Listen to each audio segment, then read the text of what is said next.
तो चलिए फिर हम लोग जो है सेशन को जल्दी से स्टार्ट करते हैं। आज हम लोग पूरा का पूरा जो है वो वीडियो सॉल्यूशन यहाँ पर में देखने वाले हैं। ठीक है, चलिए। तो मैं यहाँ पर मैं स्टार्ट करता हूँ और बाकी की फैकल्टीज भी आपके साथ में जुड़ते चलेंगे। तो मैंने यहाँ पर मैं अपनी स्क्रीन को बड़ा कर दिया। चलिए पहले क्वेश्चन की तरफ में हम लोग आगे बढ़ते हैं फ्रेंड्स जल्दी से। ठीक है, और 1100 से ज्यादा बच्चे यहाँ पर में जुड़ चुके हैं, 1100 से ज्यादा लाइक्स हो चुके हैं। बहुत बहुत शुक्रिया आप लोगों का इतने प्यार के लिए। मैं आप लोगों को स्टार्ट करना चाहूंगा फ्रेंड्स कि अगर तुम सूरज की तरह चमकना चाहते हो ना, तो पहले सूरज की तरह जो है आपको तपना होगा।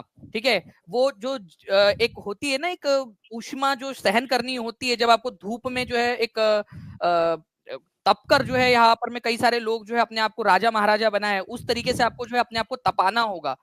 आप लोग यहाँ पर में ऐसे तो कर नहीं रहे हो कि बाहर जाकर आपको मेहनत करनी है, गड्ढे खोदने हैं। मेहनत क्या है यहाँ पर में सूरज की तरह तपने का जो है तात्पर्य क्या है आपका? यहाँ पर में तात्पर्य है आप लोगों का कि आपको जो है अपना पूरा जी जान झोंक देना है आप लोगों ने आपकी प्रिपरेशन के अंदर में।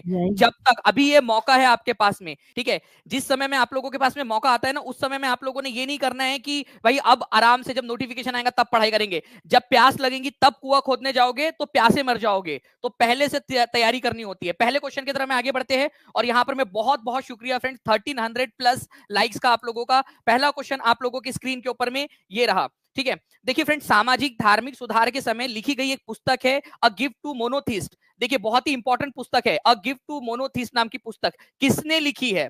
ठीक है, ये एक पुस्तक, इंपॉर्टेंट वाली पुस्तक। वैसे ये फारसी भाषा के अंदर में लिखी गई थी, ये इसका इंग्लिश ट्रांसलेशन है आप लोगों का। ठीक है, तो इसका जो आंसर हो जाएगा आप लोगों का वो हो जाएगा राजा राममोहन रॉय। राजा राममोहन रॉय ने लिखी थी। मोनोथिस्ट का मतलब क्या होता है? एकेश्वरवादी लोगों के लिए एक जो है तोहफा। तो एकेश्वरवाद के अंदर में मानते थे राजा राममोहन रॉय। ठीक है, और उसी के ऊपर में उन्होंने ये पुस्तक लिखी थी। तो आंसर इसका ऑप्शन नंबर डी हो जाएगा फ्रेंड्स। ठीक है, फारसी भाषा में लिखी थी उन्होंने। उसका जो एक्चुअल जो नाम था फ्रेंड्स वो था तोहफत उल मुवाहिदीन। ठीक है, तोहफत उल मुवाहिदीन। तो कभी अगर एग्जाम के अंदर में आप लोगों से गिफ्ट टू मोनोथीस की जगह पे तोहफत उल मुवाहिदीन किसने लिखी है ये आ जाए, तो वहां पर मैं इधर उधर देखते मतलब ना यार, तोहफत उल मुवाहिदीन कहां से आ गया? भाई वही है, ये तोहफत उल मुवाहिदीन का ही इंग्लिश ट्रांसलेशन है अ गिफ्ट टू मोनोथिस्ट। ठीक है, फारसी भाषा में लिखी थी इन्होंने ये पुस्तक। चलिए नाउ फ्रेंड्स, आप लोगों को बता दूं यहां पर में कि इन्होंने जो है द परसेप्ट ऑफ जीसस नाम की पुस्तक भी लिखी है, द यूनिवर्सल रिलीजन नाम की बुक लिखी है, और एक वेदांत करके भी पुस्तक इन्होंने लिखी थी। तो ये बहुत इंपॉर्टेंट है, द परसेप्ट ऑफ जीसस। मैंने कई सारे एग्जाम्स के अंदर में देखा ये क्वेश्चन को पूछते हुए, द परसेप्ट ऑफ जीसस नाम की पुस्तक किसने लिखी है?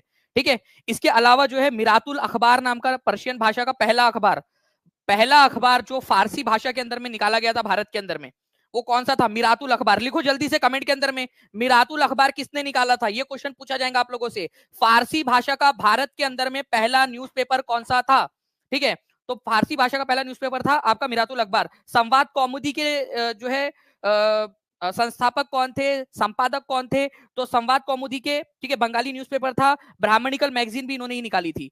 नेक्स्ट क्वेश्चन की तरफ में आगे बढ़ते हैं। चौरी चौरा कांड जो है फ्रेंड्स आपको पता है, ठीक है, फरवरी 1922 के अंदर में हुआ था, जिसके वजह से गांधी जी ने नॉन कोऑपरेशन मूवमेंट को वापस ले लिया था, असहयोग आंदोलन को वापस ले लिया था। तो ये चौरी चौरा नाम की जगह पर ही एक पुलिस स्टेशन को जला दिया गया था, 22 पुलिस वालों की मौत हो गई थी जलकर।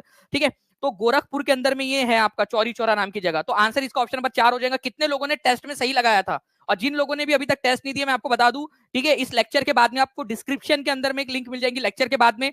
उस लिंक में फॉर्म को आप लोगों ने फिल कर देना है। ठीक है, फॉर्म फिल कर दोगे आप लोग। फॉर्म फिल करने के बाद में आपको जो है थोड़े समय के अंदर में टेस्ट में ऐड कर दिया जाएगा उस कोर्स के अंदर में। तो 4 फरवरी 1922 को जो है फ्रेंड्स कुछ लोग थे जिन्होंने पुलिस स्टेशन को आग लगा दी थी, और 22 पुलिस वाले जो उसमें मारे गए थे। गांधी जी को आया गुस्सा, ठीक है, और गांधी जी ने बोला कि यार मैंने तो तुम लोगों से कहा था कि तुम लोग जो है आराम से करना, बट तुम लोगों ने ये जो किया है ना, इससे मेरे दिल को बहुत ज्यादा चोट लगी। तो नॉन कोऑपरेशन मूवमेंट को गांधी जी ने वापस ले लिया। नेक्स्ट क्वेश्चन, नंद वंश का अंतिम शासक किस शासक से पराजित हुआ था? अब यहाँ पर मैं बात समझो, आपसे ये नहीं पूछ रहा कि नंद शासक कौन था अंतिम वाला, आपसे बोल रहा है कि अंतिम नंद शासक किस शासक से पराजित हुआ था। तो पहली बात तो वो अंतिम नंद शासक कौन था? वो था आप लोगों का फ्रेंड्स धनानंद, जिसको धनानंद के नाम से भी आप लोग जानते हो, धनानंद। ठीक है, धनानंद, नंद वंश का आखिरी शासक। इसको हराया किसने था? तुम्हारे चचा के लड़के चंद्रगुप्त मौर्य ने। तो चंद्रगुप्त मौर्य ने नंद वंश का खात्मा करके मौर्य वंश की स्थापना की थी। मौर्य वंश का संस्थापक कौन था? यह भी क्वेश्चन आप लोगों से पूछा जा सकता है। तो चंद्रगुप्त मौर्य था, ये याद रखना है। नंद वंश को खत्म किया था धनानंद को हराकर। Important question. 1800 के करीब बच्चे जुड़ गए फ्रेंड्स, 1600 के करीब लाइक कर दिए आप लोगों ने, बहुत ही बढ़िया, जबरदस्त। ठीक है, चलिए, और इसीलिए मैं आप लोगों से बोल रहा हूं कि आप लोगों को आगे में भी इस तरह के वीडियो सॉल्यूशंस मिलते रहेंगे, क्योंकि आप लोग पढ़ने वाले बच्चे हो, सिलेक्शन चाहने वाले बच्चे हो। ये जो यहाँ पर में हुजूम लगा है ना, ये उन बच्चों का है जो सिलेक्शन लेने वाले बच्चे हैं, तो इनके लिए तो मेहनत करना बनता है। नाउ फ्रेंड, नेक्स्ट क्वेश्चन की तरफ मैं आगे बढ़ने से पहले आपको बता दूं कि चंद्रगुप्त मौर्य जो है उनके दरबार में, ठीक है, मेगास्थनीज नाम का एक राजदूत आया था। किसने भेजा था मेगास्थनीज को? मेगास्थनीज को भेजा था सेल्यूकस निकेटर ने। सेल्यूकस निकेटर ये अलेक्जेंडर का एक सेनापति था। अलेक्जेंडर की मृत्यु के बाद में वो शासक बन गया, और सेल्यूकस निकेटर ने चंद्रगुप्त मौर्य के साथ में दोस्ती अच्छी रखने के लिए मेगास्थनीज को भेजा था इनके दरबार में। मेगास्थनीज ने भारत में एक पुस्तक लिखी है जिसका नाम है इंडिका, ठीक है, इंडिका नाम की पुस्तक लिखी है उसने, ठीक है। चलिए, किस वैदिक कालखंड को चित्रित धूसर पात्र के नाम से जाना जाता है? देखिए फ्रेंड्स, चित्रित धूसर पात्र, इसके शब्द को समझो। चित्रित मतलब उसके ऊपर में चित्र बनाए गए होंगे, ठीक है, बर्तनों के ऊपर में, ठीक है। धूसर मतलब धूसर कलर का, ग्रे कलर का था, और पात्र मतलब बर्तन। तो ग्रे कलर के बर्तन जिस पर पेंटिंग्स बनाई गई थी, ठीक है। तो ये ऋग्वैदिक काल के जो है फ्रेंड्स आप लोगों के बर्तन है। आंसर आप लोगों का, आंसर जो है आप लोगों का हो जाएगा फ्रेंड्स आप लोगों का ऑप्शन नंबर यहाँ पर में बी, ठीक है। इसको याद रख लेना आप सभी लोग, यहाँ पर में ऑप्शन नंबर बी आप लोगों का आंसर हो जाएगा। ऋग्वैदिक काल के ये बर्तन थे आप लोगों के, ठीक है। ऋग्वैदिक काल के अंदर में, जिसको जनपद काल भी आप लोगों का, आप लोग इसको कहते हो आप लोग, ठीक है, जनपद काल भी इसको कहा जा सकता है। तो आंसर इसका आप लोगों को हो जाएगा ऑप्शन नंबर, ठीक है, बी। इसको ऋग्वैदिक काल के बर्तन भी आप लोग कह सकते हो। ओके, चलिए नाउ फ्रेंड्स आगे बढ़ते हैं हम लोग यहाँ पर में हमारे नेक्स्ट क्वेश्चन के तरफ में, ठीक है। आपको बताना है कि खेल का विषय भारतीय संविधान की किस सूची के अंतर्गत आता है, ठीक है। तो देखिए, खेल का विषय है हमारे भारत के संविधान के अनुसार 7वीं अनुसूची में, ठीक है, अलग अलग विषय के अंदर में क्या किया है, उसको बांटा गया है, ठीक है। जितने भी काम है, जैसे फॉर एग्जाम्पल जो है, जो मुद्रा है, करेंसी है, ठीक है, वो केंद्र सरकार का काम है। आपको पता है ना कि मोदी जी आए थे रात में 8 बजे, ठीक है, 8 तारीख को, और उन्होंने कहा था कि मित्रों आज रात से 12 बजे से 1000 और जो है 500 रुपए के नोट जो है वो लीगल टेंडर नहीं रहेंगे। तो केंद्र सरकार का जो है वो यहाँ पर में दायित्व है कि वो करेंसी को मॉनिटर करे, विदेशों के साथ में संबंध बनाने हैं, ठीक है। या फिर आप लोगों का रेलवे का डिपार्टमेंट है, पोस्ट का डिपार्टमेंट है, इनकम टैक्स का डिपार्टमेंट है, ये केंद्र सरकार के काम है। वैसे ही फ्रेंड्स आप लोगों के कुछ काम ऐसे होते हैं जो स्टेट गवर्नमेंट के होते हैं, जैसे कि पब्लिक ऑर्डर को मेंटेन करना, कोई समाज में असामाजिक तत्व ना घूमे, शांति व्यवस्था बनी रहे, पुलिस को मेंटेन करना, पब्लिक हेल्थ एंड सैनिटाइजेशन बहुत इंपॉर्टेंट है, ठीक है। आपका सार्वजनिक स्वास्थ्य किसकी जिम्मेदारी है? राज्य सरकार की जिम्मेदारी है, ठीक है। हॉस्पिटल और डिस्पेंसरीज को मेंटेन करना, ठीक है। इसके अलावा जो है फ्रेंड्स आप लोगों को बता दूं कि जो स्पोर्ट्स से रिलेटेड जितने भी मामले होते हैं, स्पोर्ट्स, ठीक है, वो भी राज्य सरकार की सूची का ही पार्ट है, राज्य सरकार के काम है। अब जो दोनों मिलकर काम कर सकते हैं उसको कॉन्करेंट लिस्ट में रखा गया, समवर्ती सूची में। जैसे एजुकेशन, ठीक है, ये दोनों केंद्र सरकार राज्य सरकार दोनों इस पर कानून बना सकते हैं, ठीक है। फॉरेस्ट केंद्र सरकार राज्य सरकार दोनों, trade union, marriage, adoption, succession, ठीक है, न्यूज़पेपर, इसके ऊपर में दोनों कानून बना सकते हैं। इसी को कॉन्करेंट लिस्ट कहा जाता है। तो आपसे जो पूछा गया है यहाँ पर में कि भाई जो खेल जो है आपका, जो स्पोर्ट्स से रिलेटेड जितने भी मामले होते हैं वो किसकी जिम्मेदारी है? तो खेल से रिलेटेड जो मामले हैं आप लोगों के वो फ्रेंड्स, ठीक है, स्टेट गवर्नमेंट की रिस्पॉन्सिबिलिटी है, राज्य सरकार की जो है यहाँ पर में रिस्पॉन्सिबिलिटी होती है, ये याद रखना है आप लोगों ने। तो आंसर इसका ऑप्शन नंबर बी हो जाएगा, ठीक है। अच्छा, ये जो आपका काम का डिवीजन किया गया है ये कौन से वाले अनुसूची में है?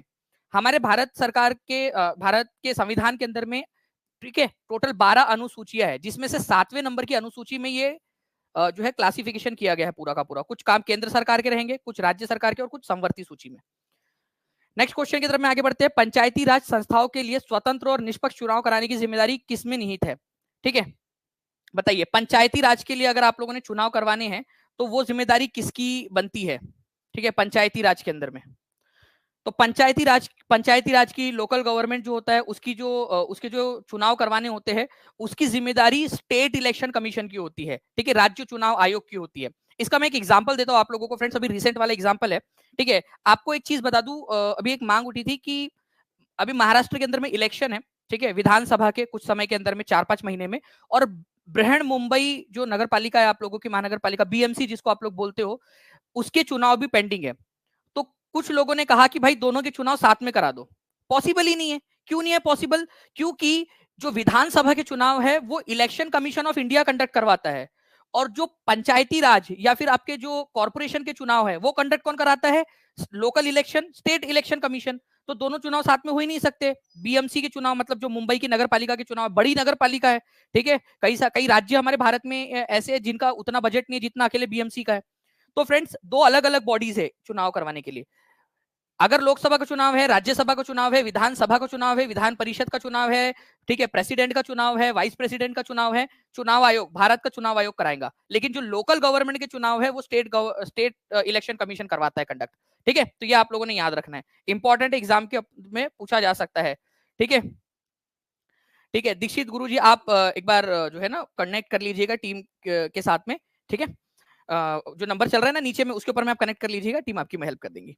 चलिए नेक्स्ट क्वेश्चन की तरफ में आगे बढ़ते हैं। विश्व जल दिवस 2024 का विषय क्या है? विश्व जल दिवस 2024 का विषय, ठीक है, पहली बात तो विश्व जल दिवस आता कब है? वर्ल्ड वाटर डे, ये आपका आता है फ्रेंड्स 22 मार्च को, 22 मार्च को आता है आपका। ठीक है, हर साल 22 मार्च को, ये अपने आप में एक इंपॉर्टेंट क्वेश्चन है।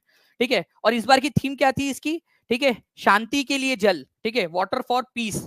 ओके, तो शांति के लिए जल, वाटर फॉर पीस, ये इस बार की थीम थी, ये याद रखना है आप सभी लोगों ने, विश्व जल दिवस की, इंपॉर्टेंट है।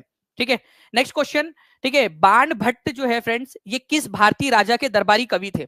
आप लोगों से पता, आप लोगों को याद होगा पिछले आपके सुपर टेट के अंदर में आप लोगों से क्वेश्चन पूछा गया था कि जो है आपका जो साउथ में एक मंदिर है, ठीक है, कैलाश नाथ मंदिर, उसका निर्माण किसने कराया? उसका आंसर था नरसिंह वर्मन सेकंड। ठीक है, तो इस तरीके से आपसे एंशिएंट हिस्ट्री के भी क्वेश्चन पूछे जाते हैं और आपको ये सारे के सारे क्वेश्चंस भी करवाए जाएंगे आप लोगों को यहाँ पर में टीचिंग परीक्षा पर। ठीक है, तो बाण भट्ट जो है फ्रेंड्स, ये याद रखना है आप लोगों ने, हर्षवर्धन का दरबारी कवि था, हर्षवर्धन का। बाण भट्ट ने एक पुस्तक लिखी है, उस पुस्तक का नाम कोई मुझे बता सकता है? चलिए नेक्स्ट क्वेश्चन में मैं जब तक जा रहा हूं तब तक मैं उम्मीद करता हूं कि आप लोग इसका आंसर बताएंगे। और क्या बात है, कॉन्ग्रेचुलेशन आप सभी लोगों को, पूरे टीचिंग परीक्षा परिवार को। ठीक है, 2000 प्लस लाइक्स आप लोगों ने कर दिए फ्रेंड्स इस सेशन के अंदर में, और 2000 से ज्यादा बच्चे देख रहे हैं, 2100 से ज्यादा बच्चे देख रहे हैं, बहुत बहुत शुक्रिया आपका। ठीक है, नेक्स्ट क्वेश्चन की तरफ में आगे बढ़ते हैं। हल्दी घाटी का युद्ध जो है किन दो सेनाओं के बीच लड़ा गया था? और मुझे ना ईयर भी बताइए आप लोग, हल्दी घाटी का ईयर, ये आपको बताना है, जल्दी जल्दी से बताइए किसके किसके बीच में लड़ा गया था और ईयर। तब तक मैं आपको बता दूं, बाण भट्ट ने हर्ष चरिता नाम की पुस्तक लिखी है, हर्ष चरिता। ठीक है, और इसके अलावा कादम्बरी नाम की जो है बुक उन्होंने लिखी थी, कादम्बरी। ठीक है, कादम्बरी नाम की पुस्तक भी उन्होंने लिखी है संस्कृत भाषा के अंदर में, हर्षचरिता और कादम्बरी। ठीक है, बाण भट्ट ने, तो बाण भट्ट हर्षवर्धन के दरबार में दरबारी कवि थे। नेक्स्ट क्वेश्चन की तरफ में आगे बढ़ने से पहले इस क्वेश्चन को देख लेते हैं। हल्दी घाटी का जो युद्ध है फ्रेंड्स, ये हुआ था जो है अकबर और महाराणा प्रताप की सेनाओं के बीच में।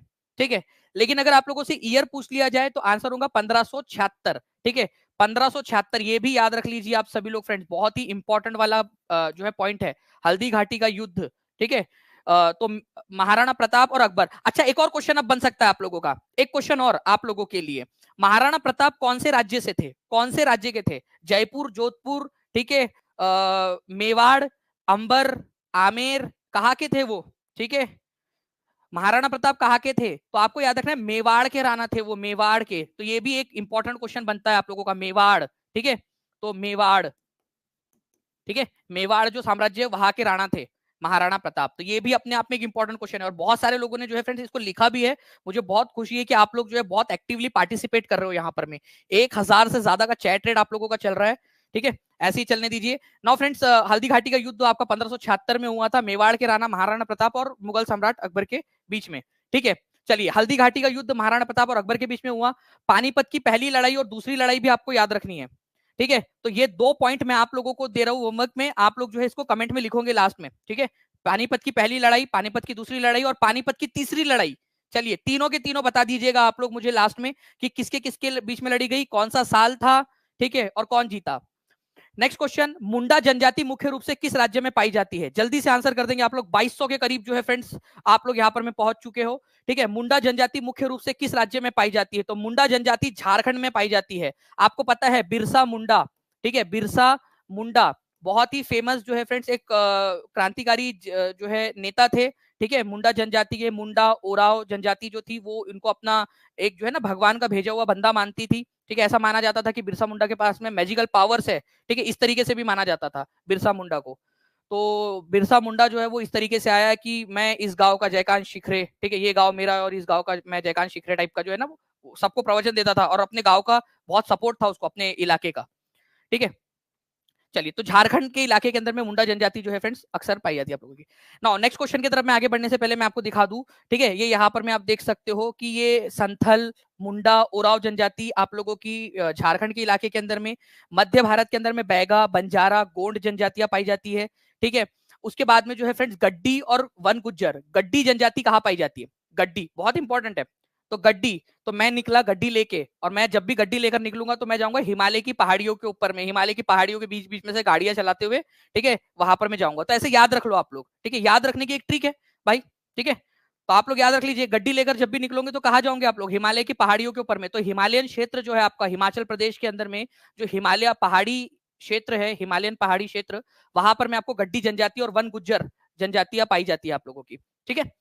नाउ पाक जल डमरू मध्य निम्नलिखित में से किन देशों के बीच में स्थित है? पाक जल डमरू मध्य, जल्दी बता दीजिए इस पर्टिकुलर क्वेश्चन का आंसर भी आप लोग, ठीक है। तो पाक स्ट्रेट। अब देखो जल डमरू मध्य का मतलब क्या होता है? ओके, तो एक पानी का बड़ा सा स्रोत है, और यहां पर में एक पानी का बड़ा सा स्रोत है या पानी का जो है इलाका है।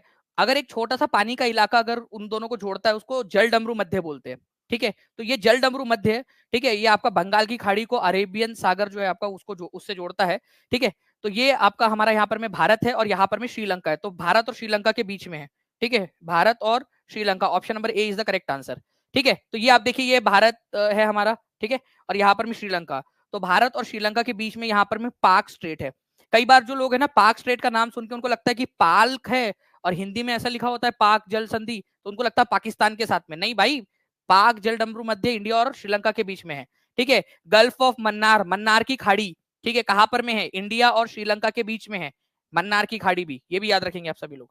ओके, चलिए नाउ फ्रेंड नेक्स्ट क्वेश्चन की तरफ में आगे बढ़ते हैं। वह ग्रह जिसे पृथ्वी का जुड़वा ग्रह भी कहा जाता है वो कौन सा है? आपको पता है आप लोगों का जो है फ्रेंड्स 2018 की सुपर टेट के अंदर में क्वेश्चन आया था, जब आपको लिखना होता था उसमें उसमें आया था कि लाल ग्रह किसको कहते हैं। चलिए वो भी आप लोग आंसर कमेंट में कर देंगे। आपका सुपर टेट का ओरिजिनल क्वेश्चन बता रहा हूं आपको, लाल ग्रह किसको कहा जाता है, ये क्वेश्चन आप लोगों से पूछा गया था एग्जाम के अंदर में, ठीक है। और यहाँ पूछा गया जुड़वा ग्रह किसको कहा जाता है, ये क्वेश्चन अभी थोड़े दिन पहले जो है बीपीएससी टीआरई के अंदर में भी आया था, ठीक है। तो शुक्र ग्रह जो है इसको पृथ्वी का जुड़वा ग्रह कहा जाता है। अगर लाल ग्रह जो कि आपका 2018 की सुपर टेट में आया था, तो रेड प्लेनेट किसको कहा जाता है? अगर ये आ जाए क्वेश्चन तो आपको याद रखना है, मंगल ग्रह को कहा जाता है रेड प्लेनेट, ठीक है। क्यों है ये लाल कलर का? ठीक है, क्योंकि उसके ऊपर में जो है friends ferrous oxide, iron oxide की परत उसके ऊपर में पाई जाती है, ठीक है। ये भी याद रखना है आप सभी लोगों ने, इंपॉर्टेंट पॉइंट है आप लोगों का। चलिए, तो ए इज द करेक्ट आंसर। यहाँ पर में जुड़वा, पृथ्वी का जुड़वा ग्रह शुक्र को कहा जाता है। आज ही मैंने एक क्लास के अंदर में पढ़ाया है कि शुक्र ग्रह जो है ना, वो एक यूनिक प्लेनेट है। पता है कैसे? उसका एक साल, ठीक है, वो एक दिन से भी छोटा होता है, या इसका उल्टा बोले हम लोग कि उसका एक दिन एक साल से बड़ा होता है। तो वो आप लोग नहीं कहते हो क्या कि तुम्हारे इंतजार में जो है मुझे एक एक दिन जो है वो एक एक साल के बराबर लगने लगा। तो जनरली आप उस समय काल के अंदर में वीनस ग्रह पे पहुंच जाते हो, ठीक है, शुक्र ग्रह पे शायद, क्योंकि उस समय वहां वैसे ही होता है, वह उसको अपना खुद का एक चक्कर लगाने में ज्यादा समय लगता है, उससे पहले वो सूरज का चक्कर लगा लेता है, ठीक है। चलिए, तो ये आप लोगों को याद रखना है, इंपॉर्टेंट है। केंद्रीय माध्यमिक शिक्षा बोर्ड सीबीएसई के नव नियुक्त अध्यक्ष कौन है? ठीक है, तो देखिए फ्रेंड्स, अब जो है वो सभी जगह पे एक तरक्की हो रही है। अब नए नए जो है लोग आ रहे हैं, और राहुल सिंह, राहुल नाम सुन के आपको लगता है ना इंडियन मूवीज ने ऐसा बना दिया है भाई कि यार राहुल मतलब शाहरुख खान टाइप का कोई इंसान, ठीक है। वो तो अब आप देखिए कि सीबीएसई के अंदर में भी उसी तरीके के लोग। तो राहुल सिंह, ठीक है, अच्छे इंसान है बहुत, ठीक है। राहुल सिंह जो है सीबीएसई के नव नियुक्त अध्यक्ष है सीबीएसई के। डायरेक्टली क्वेश्चन बनेगा। 2300 प्लस लाइक्स आप लोगों ने कर दिया है फ्रेंड्स, और 2300 से ज्यादा बच्चे देख भी रहे हैं, ये बहुत बड़ी बात है, ठीक है। तो सी इज द करेक्ट आंसर। तो जो है सीबीएसई के नए चेयरमैन बने हैं राहुल सिंह। इससे पहले निधि छिब्बर थी, ठीक है। निधि छिब्बर जो है वो क्या बन गई? नीति आयोग की एडवाइजर बन गई है अभी, ठीक है। अब नीति आयोग को एडवाइस करेंगी वो, पहले वो सीबीएसई की क्या थी? चेयरमैन थी निधि छिब्बर। तो आपसे क्वेश्चन ये भी बन गया, देखिए एक साथ में दो क्वेश्चन बन गए। राहुल सिंह जो है वो सीबीएसई के चेयरमैन बने हैं, तो जो सीबीएसई की चेयरमैन थी निधि छिब्बर, वो कहाँ चली गई? वो चली गई नीति आयोग में, एडवाइजर बन गई है वहां पर में जाके, ठीक है। चलिए नेक्स्ट क्वेश्चन। वर्ष 2024 की उत्कृष्ट महिला मीडिया पर्सन के रूप में चमेली देवी जैन पुरस्कार से किसे सम्मानित किया गया है? इंपॉर्टेंट क्वेश्चन है, चमेली देवी जैन पुरस्कार, ठीक है, मीडिया के अंदर में दिया जाने वाला ये पुरस्कार है आपका। तो चमेली देवी जैन पुरस्कार किसको सम्मानित किया गया? इनमें से गरिमा कुठार को, जया किशोरी को, रितिका चोपड़ा को, more than one of the above? बताइए आंसर क्या होगा आपका। तो यहाँ पर में जो है फ्रेंड्स दो महिलाएं हैं, ठीक है, ग्रीष्मा कुठार और रितिका चोपड़ा, इनको दिया गया है, ग्रीष्मा कुठार और रितिका चोपड़ा। तो answer more than one of the above हो जाएगा, यहाँ पर में डी आंसर होगा, क्योंकि यहाँ पर में ए एंड सी सही है, यहाँ पर में ए एंड सी। ठीक है, तो ऐसे भी आप लोग याद रख सकते थे इसको। तो आंसर इसका होगा आपका ए एंड सी। ठीक है, तो D is the correct answer, more than one of the above. चमेली देवी जैन पुरस्कार लिखो सभी लोग। ठीक है, ग्रीष्मा कुठार और रितिका चोपड़ा, चमेली देवी जैन पुरस्कार। और ये क्वेश्चन बहुत इंपॉर्टेंट है सुपर टेट के हिसाब से। ठीक है, ये इस तरीके के क्वेश्चन पूछे जाते हैं उसमें। ओके, तो ग्रीष्मा कुठार और रितिका चोपड़ा। नेक्स्ट क्वेश्चन है फ्रेंड्स, पेरिस में 2024 में ग्रीष्मकालीन ओलंपिक में जूरी सदस्य के रूप में भारत की एक पहली महिला बनी है जो वहां पर में जाकर जूरी बनेगी। जूरी मतलब होता है अंपायर टाइप का। ठीक है, अभी तो क्या है, वर्ल्ड कप का सीजन चल रहा है, आप लोग भी देखते होंगे, तो आपको जूरी मतलब एम्पायर समझ में आता है, तो जूरी एम्पायर। ठीक है, तो कौन है? ठीक है, तो पहली महिला बन गई है भारत की जो जूरी के सदस्य के रूप में वहां पर में गई है। दूसरा पॉइंट, 2024 का ओलंपिक कहां पर में हो रहा है? ग्रीष्मकालीन ओलंपिक आपका पेरिस फ्रांस के अंदर में हो रहा है। ये एक और क्वेश्चन बन गया आप लोगों का। ठीक है, तो कौन गई है यहां पर में हमारी तरफ से? तो बिल्किस मीर, ये याद रखना है आप सभी लोगों ने, बिल्किस मीर। ठीक है, तो ए इज द करेक्ट आंसर, ये है बिल्किस मीर, जो फर्स्ट इंडियन वुमेन बन गई है पेरिस ओलंपिक के अंदर में जूरी बनने वाली भारत की तरफ से। ठीक है, तो ये इंपॉर्टेंट पॉइंट था आपका। इसके अलावा जो है फ्रेंड्स, मैं आपको बता दूं कि टीचिंग परीक्षा का जो ऐप है जिसके अंदर में आप लोग जुड़े हुए हो, सारे के सारे लोग जिन लोगों ने वो फॉर्म भरा है ना, उनको यहाँ पर ये पूरी की पूरी जो पीपीटी है वो पीडीएफ के फॉर्म में मिल जाएगी। और साथ ही साथ ये जो इंपॉर्टेंट वाली जो न्यू रिक्रूटमेंट हुई है, न्यू जो है पोजीशन होल्डिंग्स हुई है, ये भी आपको मिल जाएगा। जैसे आयरलैंड के नए प्रधानमंत्री कौन बने, तो ये आपको उसके अंदर में मिल जाएगा। और साथ ही साथ जो टीचिंग परीक्षा का पेड कोर्स है सुपर टेट का, ठीक है, यूपी टेट का, इसके अलावा जो है आप लोगों का बीपीएससी का, डीटीपीएससी का, उसके अंदर में भी इस इमेज को डाल दिया जाएगा। ठीक है, चलिए नाउ फ्रेंड्स, खाने का नमक किससे बनता है? ठीक है, बताइए यहाँ पर में खाने का नमक किस चीज से बनता है? ठीक है,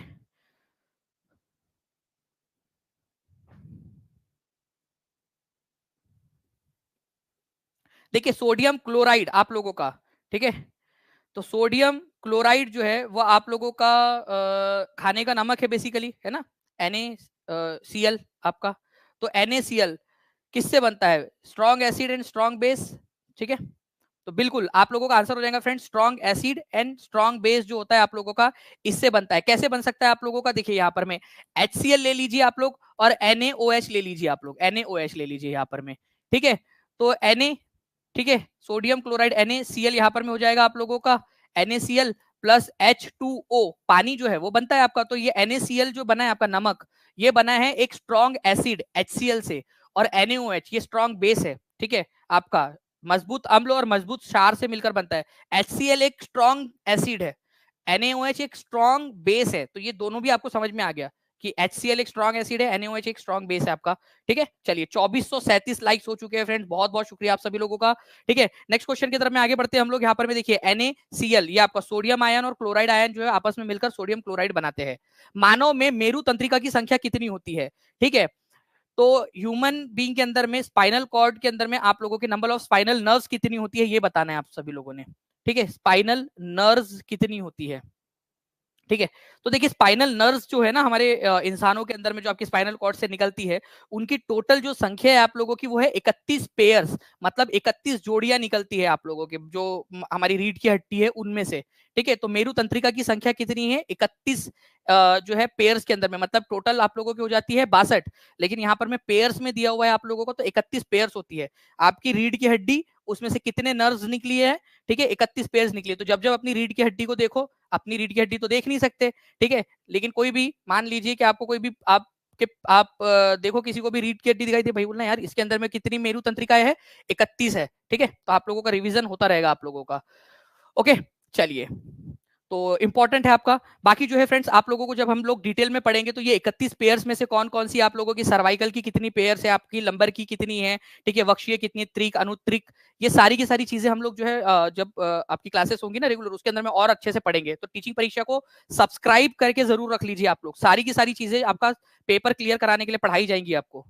देखिए पेनिसिलिन एंटीबायोटिक जो है फ्रेंड्स, ये किससे मिलती है? बताइए जल्दी से। पेनिसिलिन, आपको पता है पेनिसिलिन जो है ये पहली एंटीबायोटिक है। ठीक है, फर्स्ट एंटीबायोटिक हमारे दुनिया के अंदर में बनाई गई। ठीक है, किसने बनाया था पेनिसिलिन को, ये भी आप लोग बता दीजिए। पहली एंटीबायोटिक पेनिसिलिन का निर्माण किसने किया था?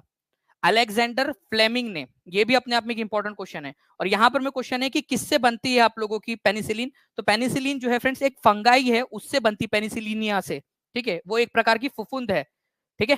तो ये भी आंसर आप लोगों को याद रख लेना है।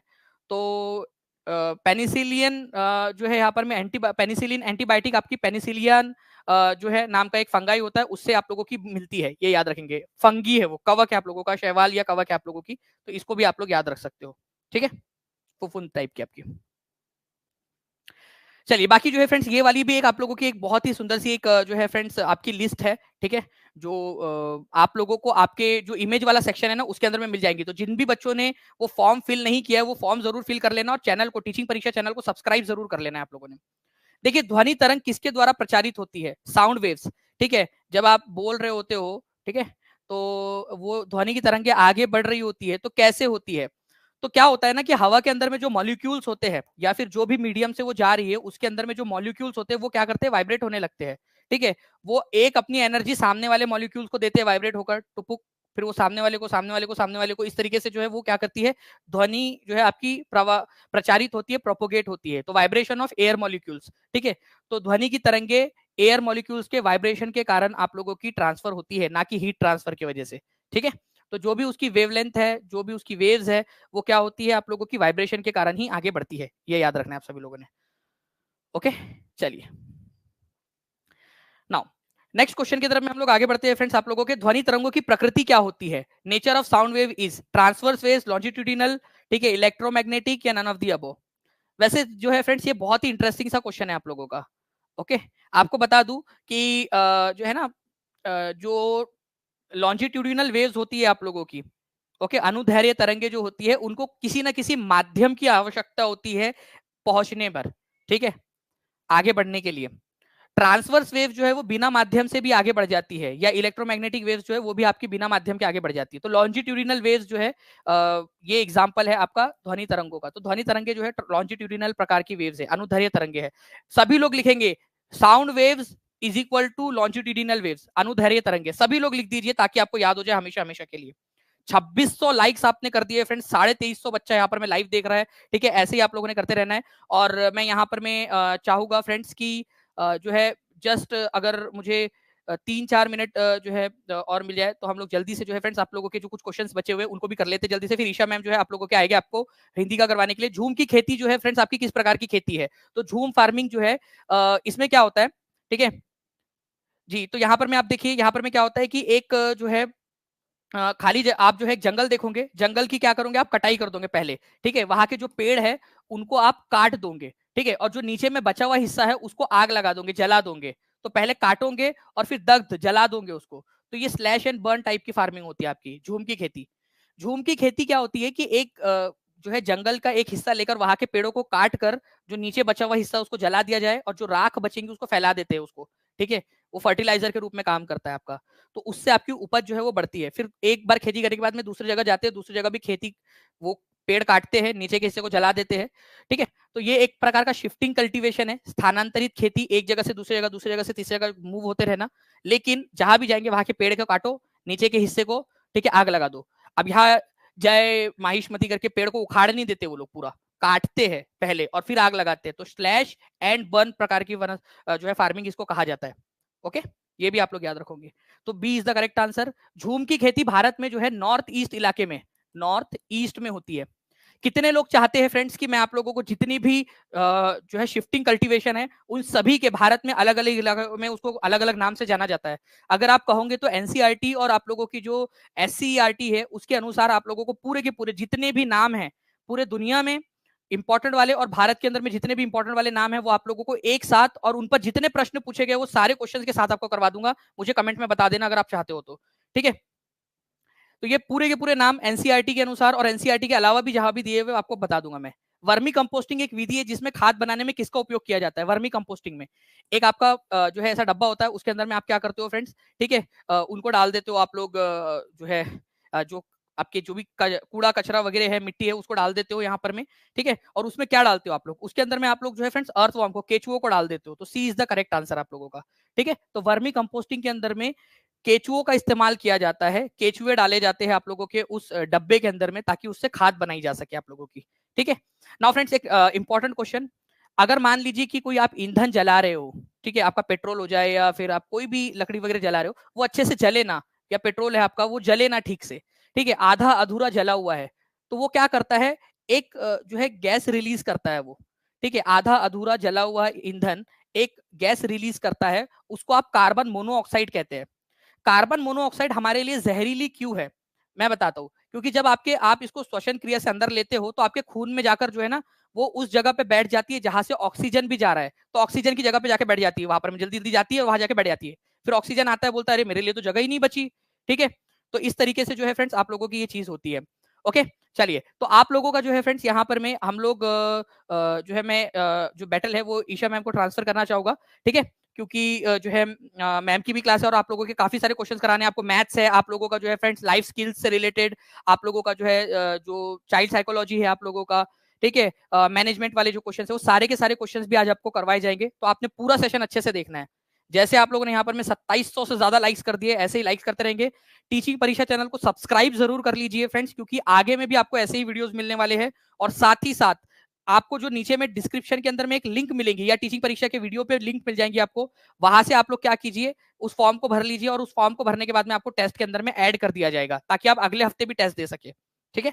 चलिए, तो मैं यहाँ पर मैं ईशा मैम को आमंत्रित करना चाहूंगा। जी ईशा मैम, स्वागत है आपका। और बच्चे काफी इंतजार कर रहे हैं आपका हिंदी और संस्कृत के जो आंसर्स है वो सुनने के लिए, ठीक है। जी तो जो बिल्कुल, धन्यवाद सर। हुए हैं फ्रेंड्स, ठीक है, अब आगे में ईशा मैम कराएगी आपको। चलिए, यहाँ पर जितने भी परीक्षार्थी हैं, सबसे पहले तो आपको मेरा बहुत बहुत नमस्कार, सभी को वेरी गुड इवनिंग। वैसे तो आज का जो दिन है वो बहुत ही खास है फ्रेंड्स, आप सभी जानते हैं आज बहुत सारी चीजें साथ साथ हो रही हैं, और आज हम भी आपके लिए यूपी टेट का जो पेपर है वो प्रॉपर्ली लेकर आए, उसका पूरा वीडियो सॉल्यूशन। तो जल्दी से यहाँ पर लाइक और शेयर कर दीजिए, क्योंकि हिंदी और स्पेशली संस्कृत के लिए तो बहुत सारे बच्चे कहते हैं कि मैम भाई हमें संस्कृत जो है उसका बताइए कि कैसे उस चीज को समझें, उसकी प्रैक्टिस करें। तो मैं आपको बता दूं फ्रेंड्स, बहुत सिंपल है, थोड़ी सी प्रैक्टिस से आप उसे बहुत अच्छा परफॉर्म कर सकते हैं। और जो टीचिंग परीक्षा है स्पेशली, वो तो आपके लिए उसका पूरा सॉल्यूशन जो है वीडियो सॉल्यूशन आज लेकर आई है। तो चलिए फिर स्टार्ट करते हैं, देरी किस बात की। और बाकी आपकी कोई भी क्वेरी हो फ्रेंड्स, आप यहाँ पर लिख सकते हैं, कुछ भी आपके सजेशंस हो वो भी आप हमें बता सकते हैं। साथ ही साथ यूपी टेट में आप सभी जानते हैं कि जो हिंदी व्याकरण है, जैसे बाकी जो परीक्षाएं होती हैं उसमें तो परीक्षार्थी जो है वो दूसरी भाषाओं पे स्विच कर सकते हैं, जो लेकिन हमारा यूपी है, यूपी टेट की जो परीक्षा है वो हिंदी में, उसमें सबसे महत्वपूर्ण स्थान है। तो चलिए फिर स्टार्ट करते हैं। तो सबसे पहला प्रश्न फ्रेंड्स क्या था, कृदंत प्रत्यय किन शब्दों के साथ जुड़ते हैं। और आई होप मेरी जो आवाज है वो आप तक सही आ रही है फ्रेंड्स, जरा जल्दी से बता दीजिए कि जो मेरी आवाज है वो आप तक क्लियर आ रही है नहीं, क्योंकि तभी हम फिर अच्छे से चीजों को एक्सप्लेन कर पाएंगे आपके साथ। चलिए, आवाज बिल्कुल सही आ रही है। तो चलिए, पहला प्रश्न बिल्कुल सिंपल था, कृदंत प्रत्यय किन शब्दों के साथ जुड़ते हैं। बिल्कुल सिंपल, आपका क्रिया के साथ, क्योंकि जो आपका प्रत्यय होता है वो दो ही प्रकार का होता है, कृत प्रत्यय और तद्धित प्रत्यय। हाँ, अगर हम थोड़ा डिटेल में जाएंगे तो प्रत्यय के जनरली 3 प्रकार होते हैं फ्रेंड्स, आपके संस्कृत के प्रत्यय, हिंदी के प्रत्यय और विदेशी भाषा के प्रत्यय। जैसे कि दुकानदार, घड़ी साज, तो ये दार साज ये आपके विदेशों के प्रत्यय हैं। लेकिन आपका जो हिंदी के प्रत्यय हैं उसमें फिर आगे 2 आते हैं, कृदंत और तद्धितांत। तो तद्धित प्रत्यय होते हैं जो संज्ञा, सर्वनाम और विशेषण के साथ लगते हैं, और कृत प्रत्यय होते हैं जो क्रिया के साथ लगते हैं। जैसे कि उछलता, तो उछल क्रिया है और उछलता आपका कृदंत हो गया। अगला देखिए फटाफट, महान शब्द में त्व प्रत्यय जोड़ने से क्या बनेगा। आप भी इसका उत्तर दीजिए, मैं तो यही चाहती हूँ सभी बच्चे साथ साथ सॉल्व करें। हाँ बिल्कुल सही। तो यहाँ पर देखिए, महत्व आपका बनेगा, बिल्कुल सिंपल आंसर था, लेकिन बच्चे यहाँ पर गलती कहां पर करते हैं, प्लीज ध्यान से देखिएगा। वो कहते हैं भाई महान में त्व लगाने से न शब्द कहां पे गया, तो महानत्व होना चाहिए या महानता होना चाहिए। तो फ्रेंड्स, कभी कभी जब हम संधि विच्छेद करते हैं, अब फॉर एग्जाम्पल जैसे कि आपका ये राका जमा ईश, ठीक है ना, राका मतलब क्या होता है, रात, तो राका जमा ईश आपका बनता है राकेश। उस प्रकार से आ की मात्रा जो है वो छिप गई, तो आपको पता होना चाहिए महान जमात्व महत्व। अगला देखिए, हिंदी शब्द किस भाषा से लिया गया है। मुझे लगता है हर पेपर में ये क्वेश्चन आता है फ्रेंड्स, इसको अच्छे से कर लीजिए और लाइक और शेयर कर दीजिएगा फ्रेंड्स, क्योंकि यूपी टेट के और भी महत्वपूर्ण प्रश्न हम आपके लिए लेकर आएंगे। खैर, जितने बच्चे आज पहली बार हमारे साथ जुड़े हैं यूपी टेट के लिए, मैं आपको बता दूं, डेली आपका दोपहर को 1 और 3 बजे भी हिंदी का सेशन होता है, उसको जरूर देखिएगा। अब यहां पर आपका फारसी आएगा, हिंदी जो शब्द है वो फारसी से लिया गया है। रीजन बिहाइंड फ्रेंड्स कि जो फारसी भाषा है वहां पर आपका जैसे सिंधु, सिंधु से बना, वो स को ह बोलते थे, ठीक है ना, स को ह बोलते थे, तो सिंधु से बन गया आपका हिंदी। जैसे देखिए ईरानी भाषा में स का उच्चारण ह से किया जाता है, तो ये आपका फारसी से लिया गया। और बेसिकली अपभ्रंश की समाप्ति, आई गेस यहाँ पे लिटरेचर के बहुत सारे बच्चे होंगे, अच्छे से वो जानते भी हैं, अपभ्रंश की समाप्ति और आधुनिक भारतीय भाषाओं के जन्म काल के समय को संक्रांति जो काल होता है वो कहा जाता है। और साहित्य तो इतना डीप है, उसका भी हम डेली अभ्यास करते हैं। आगे देखिए फटाफट। अब जैसे यहाँ पर पैसेज आया था, और फ्रेंड्स पैसेज जो है ना वो तो फ्री फंड के मार्क्स है, वो आपके कहीं नहीं जाने चाहिए। क्वेश्चन सिंपल था, विद्यार्थी के हृदय का विरोध किस रूप में प्रकट होता है। और जहां पर पैसेज आता है, मैं पोयम की बात नहीं कर रही हूँ, पोयम बिल्कुल डिफरेंट है। जहां पर पैसेज की बात आती है वहां पर आपको डायरेक्टली क्वेश्चन पर जाना है। क्वेश्चन में से की वर्ड फ्रेंड्स आपको उठाना है, ध्यान से देखिए, की वर्ड आपको उठाना है कि विद्यार्थी के हृदय का विरोध किस रूप में बाहर आता है। तो देखिए यही विद्रोह हड़ताल और संघर्ष के रूप में प्रकट होता है। तो कहां पर है, देखिए हड़ताल और संघर्ष के रूप में। हर चीज आपको सामने दी गई है, सिर्फ आपको देखना है। और यहाँ पर जो कॉम्प्रिहेंशन आए तो वो तो बिल्कुल ही फ्री के मार्क्स होते हैं फ्रेंड्स आपके, ठीक है। अच्छा वैसे एक बात मैं आपको बता दूं, अभी अभी दानी सर आपके कह रहे थे कि भाई अगर आपको सूरज की तरह चमकना है तो सूरज की तरह जलना होगा, बिल्कुल सही बात है। लेकिन इसमें एक चीज ध्यान रखनी पड़ती है फ्रेंड्स, बच्चे कहते हैं मैम ट्रिक्स बताइए, नियम बताइए। तो देखिए ट्रिक तो बता दी, लेकिन इसमें एक और ट्रिक है। सूरज की तरह जलिए, चमकना है तो, लेकिन उस हद तक जलिए जब तक आप निखरते हैं। उतना ज्यादा मत जल जाइए कि या तो आप पिघल ही जाएं या फिर आप जल ही जाएं।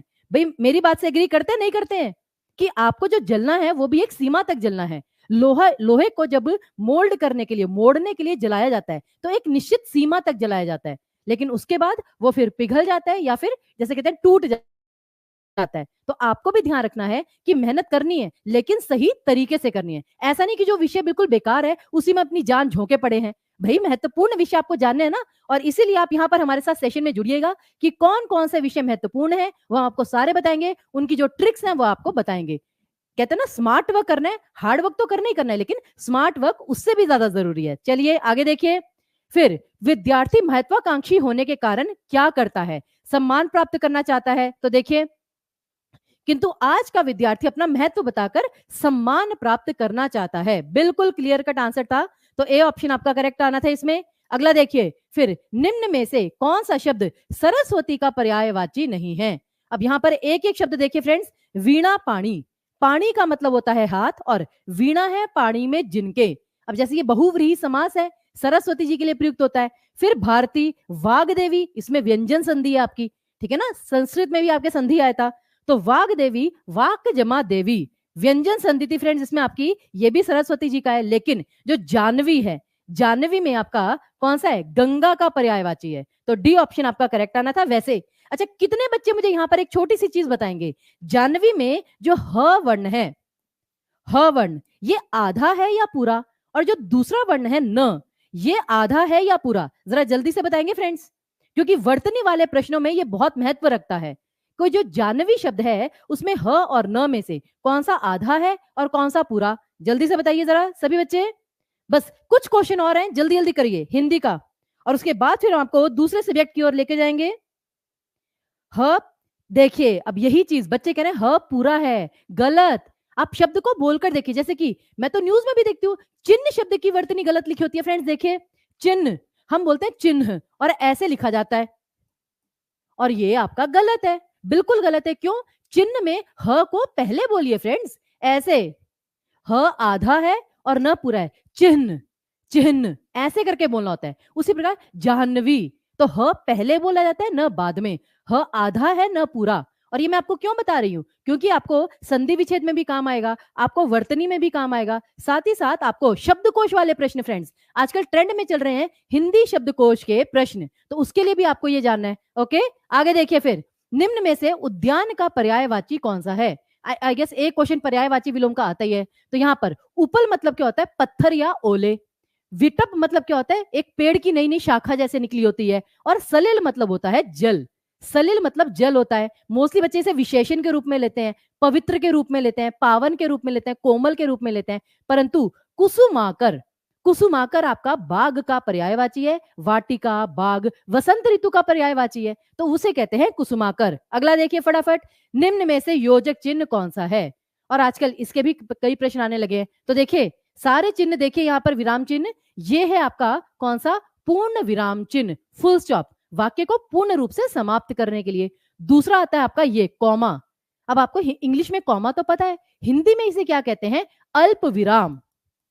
अल्प मतलब होता है कम, तो यानी जब हम कम समय के लिए रुकते हैं, कि जैसे सीता, गीता और मीता बाजार जाएंगी, तो सीता, मीता, तो उन दोनों के बीच में कॉमा आता है, छोटा सा आपने ब्रेक लिया। तीसरा होता है आपका ये योजक चिन्ह, माता पिता, रहन सहन, चाल चलन, बीच में आता है ना योजक चिन्ह, और ये आपका सामासिक चिन्ह भी कहलाता है, निर्देशक चिन्ह भी कहलाता है, बहुत सारे इसके नाम हैं। और लास्ट में आता है आपका ये जिसे कहते हैं उद्धरण चिन्ह, डबल इन्वर्टेड कॉमा, किसी की बात को बिल्कुल एज इट इज बोलने के लिए हम इसका प्रयोग करते हैं। आगे देखिए फिर, अब कवि का स्त्रीलिंग, कितनी बार ये वाला क्वेश्चन पूछा जा चुका है, ठीक है, और लेकिन फिर भी पूछा जाता है बार बार, और अगर बच्चे फिर भी गलत करें तो भाई बहुत गजब हो जाएगा। तो कवि का आएगा कवित्री, और मेन बात होती है वर्तनी की। देखिए है प्रश्न लिंग वचन का, लेकिन है इसमें वर्तनी का खेल, तो इसलिए हर चीज आपस में जुड़ी हुई है। अभ्यास आपको फ्रेंड्स डेफिनेटली करना, और प्लीज सभी बच्चे लाइक और शेयर कर दीजिए, क्योंकि इसी तरह हम आगे भी आपके लिए महत्वपूर्ण सेशन लेकर आते रहेंगे। टेस्ट होगा, उसके बाद उसका जो है एनालिसिस भी होगा, वीडियो एनालिसिस। आगे देखिए फिर अगला, हरि अनंत हरि कथा अनंता। मुझे लगता है कि पिछले कुछ महीनों में ये वाली पंक्ति आपने गीत के रूप में सुनी होगी। याद है गीत आप वो सुनते रहते हैं इंस्टाग्राम पर, फेसबुक पर, ठीक है ना, यूट्यूब पर, कि हरि अनंत हरि, याद है ना ये वाली पंक्ति? और कहीं सुनहि बहुविधि सब संता। कितनी बार आपने ये दो पंक्तियां सुनी है फ्रेंड्स? ये रामचरितमानस की बाल कांड की हैं। रामचरितमानस में कितने कांड हैं? कितने बच्चों को पता है? जरा जल्दी से बताइए, रामचरितमानस में कुल कितने कांड हैं? क्योंकि ये एक महाकाव्य है, जल्दी से बताइए सभी बच्चे, कुल कितने कांड हैं इसमें? तो भाई इसमें 7 कांड हैं, बिल्कुल सही, रामचरितमानस में, जिसका सबसे पहला कांड है बालकांड, फिर आपका अयोध्या कांड, और अयोध्या कांड को रामचरितमानस का हृदय स्थल कहा जाता है। अब यहां पर जो बालकांड है उसमें ये तुलसीदास जी की रचना है, करेक्ट ऑप्शन आपका डी आना था। आगे देखिए फिर, नीलोत्पलम में कौन सा समास है? यकीन मानेंगे फ्रेंड्स, यही सेम क्वेश्चन मैंने परसों यूट्यूब पर करवाया था, और मोस्टली बच्चों ने गलत लिखा, मुझे नहीं पता क्यों। तो एक बार आप बताइए इसका सही उत्तर क्या था फ्रेंड्स? नीलोत्पलम, जल्दी से बताइए, मैं देखना चाहती हूं कि आज भी बच्चे सही करते हैं या गलत करते हैं। आंसर आप ही देंगे फ्रेंड्स। नीलोत्पलम में कौन सा समास है? द्विगु, द्वंद, बहुव्रीहि या कर्मधारय? जल्दी जल्दी, कर्मधारय। Thank you so much friends, thank you so much. उस दिन बच्चे बहुव्रीहि लिख रहे थे, भाई बहुव्रीहि तो तब होगा ना जब तीसरा अर्थ होगा फ्रेंड्स। नीलोत्पलम मतलब होता है नील जमा उत्पल, यानी नीला कमल। और भाई नीले कमल 1 हो सकते हैं, 2 हो सकते हैं, 1000 हो सकते हैं, करोड़ हो सकते हैं, तो करेक्ट ऑप्शन आपका कर्मधारय आना था, जहां पर एक शब्द दूसरे की विशेषता बतलाता है। आगे देखिए, अब यहां पर अब आते हैं संस्कृत पर फ्रेंड्स, तो जल्दी से संस्कृत पर आ जाइए। और यहां पर आपको पैसेज दिया गया था छोटा सा, क्वेश्चन क्या था देखिए, वायसः कीदृशम व्याधम आयांतम अप्यत, कि जो कौवा है उसने दूर से किसे देखा? यमराज के रूप में, ठीक है ना, तो शिकारी को किस रूप में देखा? आपका यमराज के रूप में। तो देखिए यहां पर बिल्कुल क्लियर कट दिखा गया है, वायसः प्रबुद्धः कृतांतमिव द्वितीयम आयांतम, कि उसने किसको कैसे आता देखा? तो यहां पर कृतांतमिव द्वितीयम, तो सी ऑप्शन आपका यहां पर करेक्ट आना था। अगला देखिए, और यहां पर क्या था? कौवे ने यमराज के समान आते हुए शिकारी को देखा, और ये कथा नीति कथा साहित्य में हितोपदेश अद्वितीय ग्रंथ से ली गई है। ग्रंथ भी आपको पूछा जा सकता है, क्यों नहीं पूछा जा सकता साहित्य में? ओके, आगे देखिए, अगला आपका प्रश्न था, लप्स्यते पद में कौन सी संधि है? अब देखिए भाई, हिंदी की संधि अलग है, संस्कृत की संधि अलग है, उसके नियम अलग है, इसके नियम अलग है, परंतु हिंदी निकली तो संस्कृत में से ही है ना फ्रेंड्स, हिंदी निकली तो संस्कृत में से ही है, तो कुछ कुछ तो वहां का है ही है। अब लप्स्यते में आपका बेसिकली व्यंजन संधि थी, क्यों? यहां पर क्या है आपका? आधा स जैसे है, और ये लप, तो इसको कैसे करेंगे हम? लभ, लभ जमा स्यते।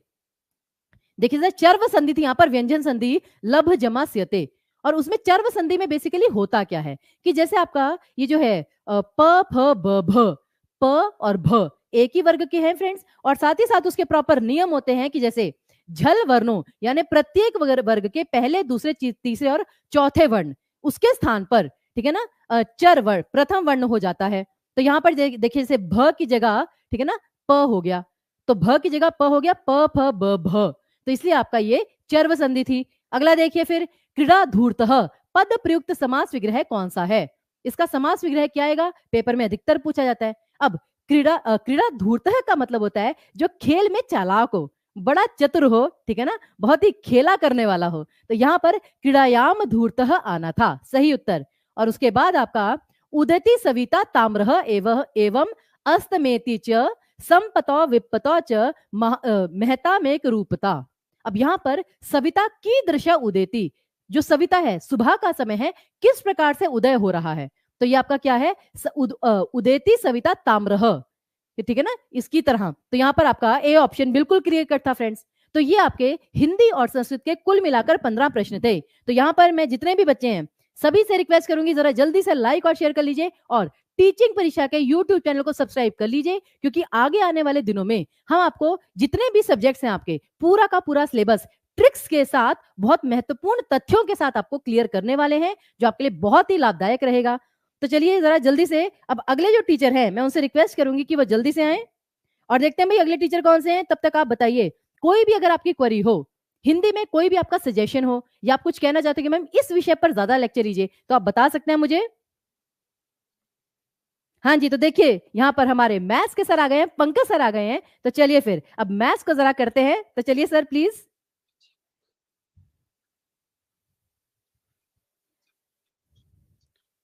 हेलो हेलो प्यारे परीक्षार्थियों, गुड इवनिंग, राधे राधे, श्याम श्याम दोस्तों, है ना बच्चों। मैं पवन शर्मा आप सभी दोस्तों का आपके अपने परिवार टीचिंग परीक्षा पर हार्दिक स्वागत और अभिनंदन करता हूं बेटा। ओके, तो आप लोगों को मैथ्स के क्वेश्चंस का बहुत बेसब्री से वेट हो रहा होगा कि भैया क्या क्या आंसर्स हैं। आप लोगों ने आंसर्स भी टिक किए होंगे, है ना। तो जल्दी से एक बार चेक कर लेते हैं कि कौन से आंसर्स होने वाले हैं आप लोगों के। जल्दी जल्दी आप लोग टैली करेंगे। पहला क्वेश्चन आपकी स्क्रीन के ऊपर है। आप सभी लोगों को जल्दी से कमेंट में आंसर बताना है कि what was the right answer. आप लोगों ने क्या इसका राइट आंसर टिक किया हुआ था। ओके, सभी लोगों को क्वेश्चन देखोगे, आपको बोला गया कि सबसे बड़ी 4 अंकों की वह संख्या कौन सी होगी जो कि 24, 30 और 36 से विभाजित होगी। आपसे पूछा गया कि 4 अंकों की वो सबसे बड़ी संख्या कौन सी है जो कि 24, 30 और 36 से विभाजित है। हमेशा याद रखिएगा बेटा, अगर कभी भी क्वेश्चन में वर्ड आ जाए, प्रत्येक से वर्ड आ जाए, से, इसका मतलब होता है कि आपको उनका एलसीएम निकालना है। क्या निकालना है?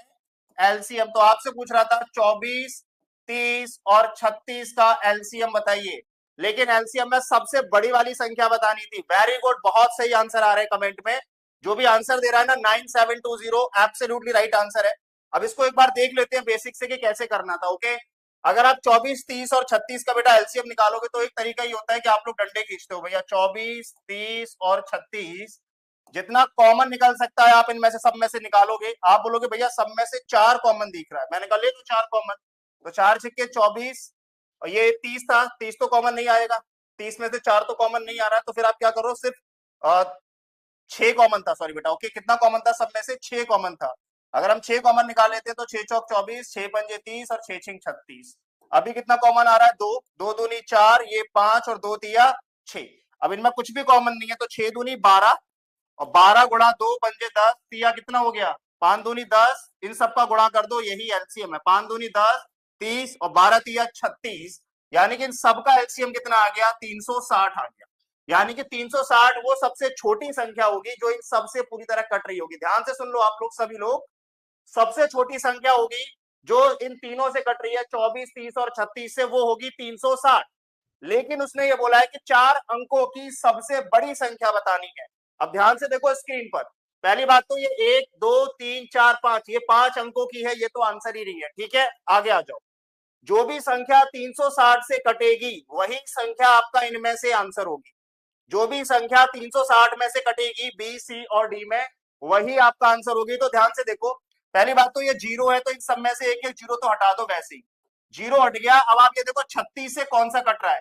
अगर आप 996 को देखोगे 36 से डिवाइड लगाकर तो बेटा ये नहीं कट रहा। अगर आप 984 को डिवाइड लगाओगे 36 से तो भी ये नहीं कट रहा। लेकिन आप जैसे ही 972 में भाग लगाओगे, 972 में जैसे ही आप 36 से भाग लगाओगे, ये पूरा पूरा कट जाएगा। ये पूरा पूरा कट जाएगा। तो राइट आंसर क्या हो जाएगा? That is equal to option number D होगा, डी। सभी लोगों का डी आना चाहिए कमेंट में राइट आंसर। याद रखिएगा, 9720 ही एकमात्र ऐसी संख्या है जो कि 360 से कट रही है ऑप्शन में। तो 360 से यानी कि कह सकते हो 4 अंकों की सबसे बड़ी संख्या कौन सी है जो कि 360 से कटेगी, वो होगी 9720। 9720 will be the absolutely right answer. ना तो ये कटेगा ना ये कटेगा, सिर्फ डी कटेगा। ओके, क्लियर है? बताइए अगला क्वेश्चन फास्ट कमेंट में, सभी लोग जल्दी से बताएंगे कमेंट में क्या होगा अगले क्वेश्चन का राइट आंसर। जल्दी से कमेंट में बताइए फास्ट क्या होगा।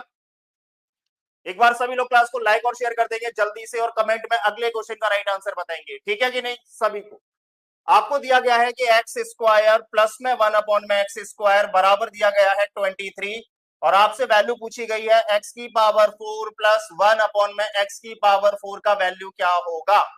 ये बहुत बार अलजेब्रा में पूछा जाता है और बहुत इजी क्वेश्चन होता है। हमेशा एक बात याद रख लो, अगर कभी भी प्लस से प्लस में जा रहे हो आप, अगर कभी भी प्लस से किस में जा रहे हो, प्लस में, देखो यहाँ भी प्लस दिए रखा था और जिसका वैल्यू पूछा है वो वैल्यू भी प्लस में है।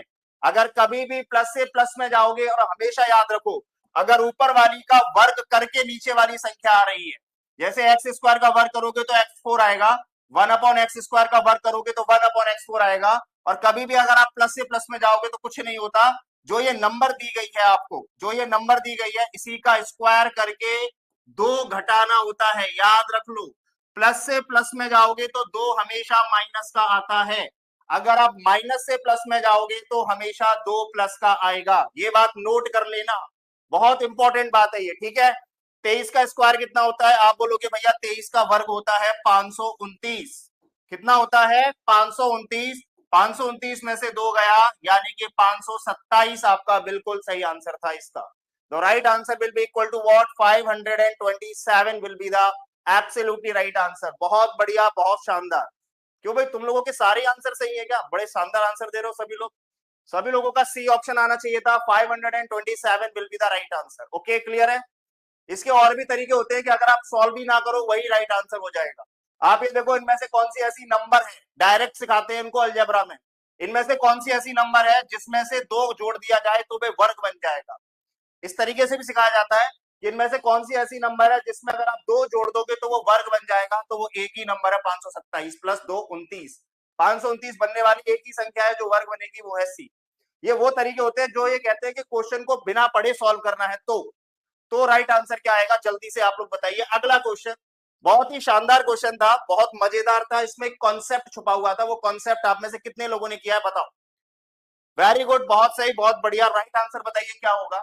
वो ये कह रहा है एवरेज बताना है आपको, n, n+1, n+2, n+3, n+4 और n+5 कितनी संख्याओं का आपको औसत बताना है। 1 2 3 4 5 6, ये देखो टोटल कितनी संख्या है? 6। याद रख लो, हमेशा हमेशा याद रख लो दोस्तों, अगर कभी भी इवन नंबर ऑफ टर्म्स हैं, यानी कि पदों की संख्या कितनी है? सम है। पदों की संख्या कैसी है? सम है। तो 2 नंबर बीच में आती हैं, 2 नंबर। कौन कौन सी 2 नंबर आएंगी बीच में? जैसे फॉर एग्जाम्पल मैं आपको सिखाता हूं, 1 2 3 4, ये 4 संख्या है। मैं आपसे पूछूं बताओ इनका औसत क्या होगा, तो आप बोलोगे बीच में होंगी 2 संख्याएं और उन दोनों के बीच वाला इनका औसत आएगा, यानी कि 2.5। तो जब भी इवन नंबर ऑफ टर्म्स होते हैं, 4 संख्याएं ली आपने, तो बीच में 2 संख्याएं आती हैं, याद रखो। वैसे अगर आप इस क्वेश्चन को तोड़ोगे तो देखो लाइन से डायरेक्ट एक ही लाइन में इसका आंसर आएगा। जल्दी से आप बोलोगे टोटल 6 संख्याएं हैं, तो बीच में 2 संख्याएं होंगी, 1 2 3, एक तो ये तीसरी होगी और एक ये चौथी होगी, यानी कि बीच में संख्याएं होंगी, एक तो n+2, एक n+3, इन दोनों को जोड़कर 2 से भाग लगा दो, वही एवरेज होगा। वही क्या होगा? आपका एवरेज होगा। n और n कितना हो गया? 2n प्लस 3 और 2 कितना हो गया? 5। एक बार इसके अपॉन में 2, एक बार इसके अपॉन में 2, 2 से 2 कट गया, आंसर क्या बचेगा? आंसर बचेगा n प्लस 5/2। n प्लस 5/2 यानी कि डी ऑप्शन जिसका भी था बिल्कुल राइट आंसर था दोस्तों। ऑप्शन नंबर डी जिसका भी था बिल्कुल राइट आंसर था।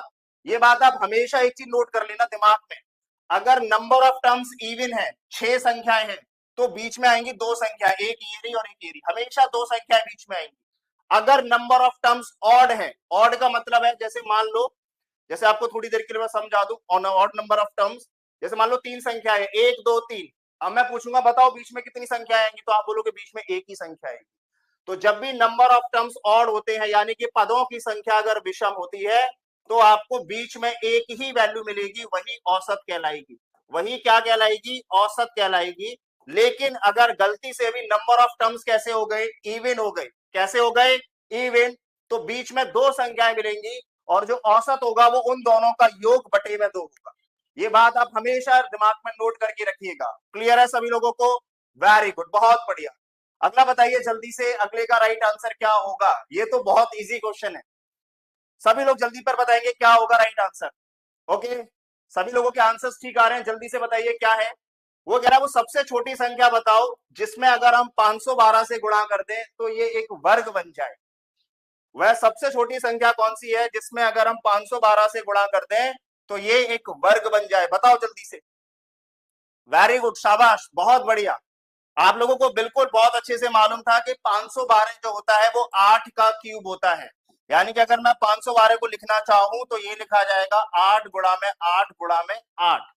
अब अगर इसको वर्ग बनना है तो देखो 8 का एक जोड़ा तो बनी गया, यहां पर एक और क्या होना चाहिए था, 8 और होता तो ये वर्ग बन जाता किसका? आप बोलोगे 64 का वर्ग बन जाता।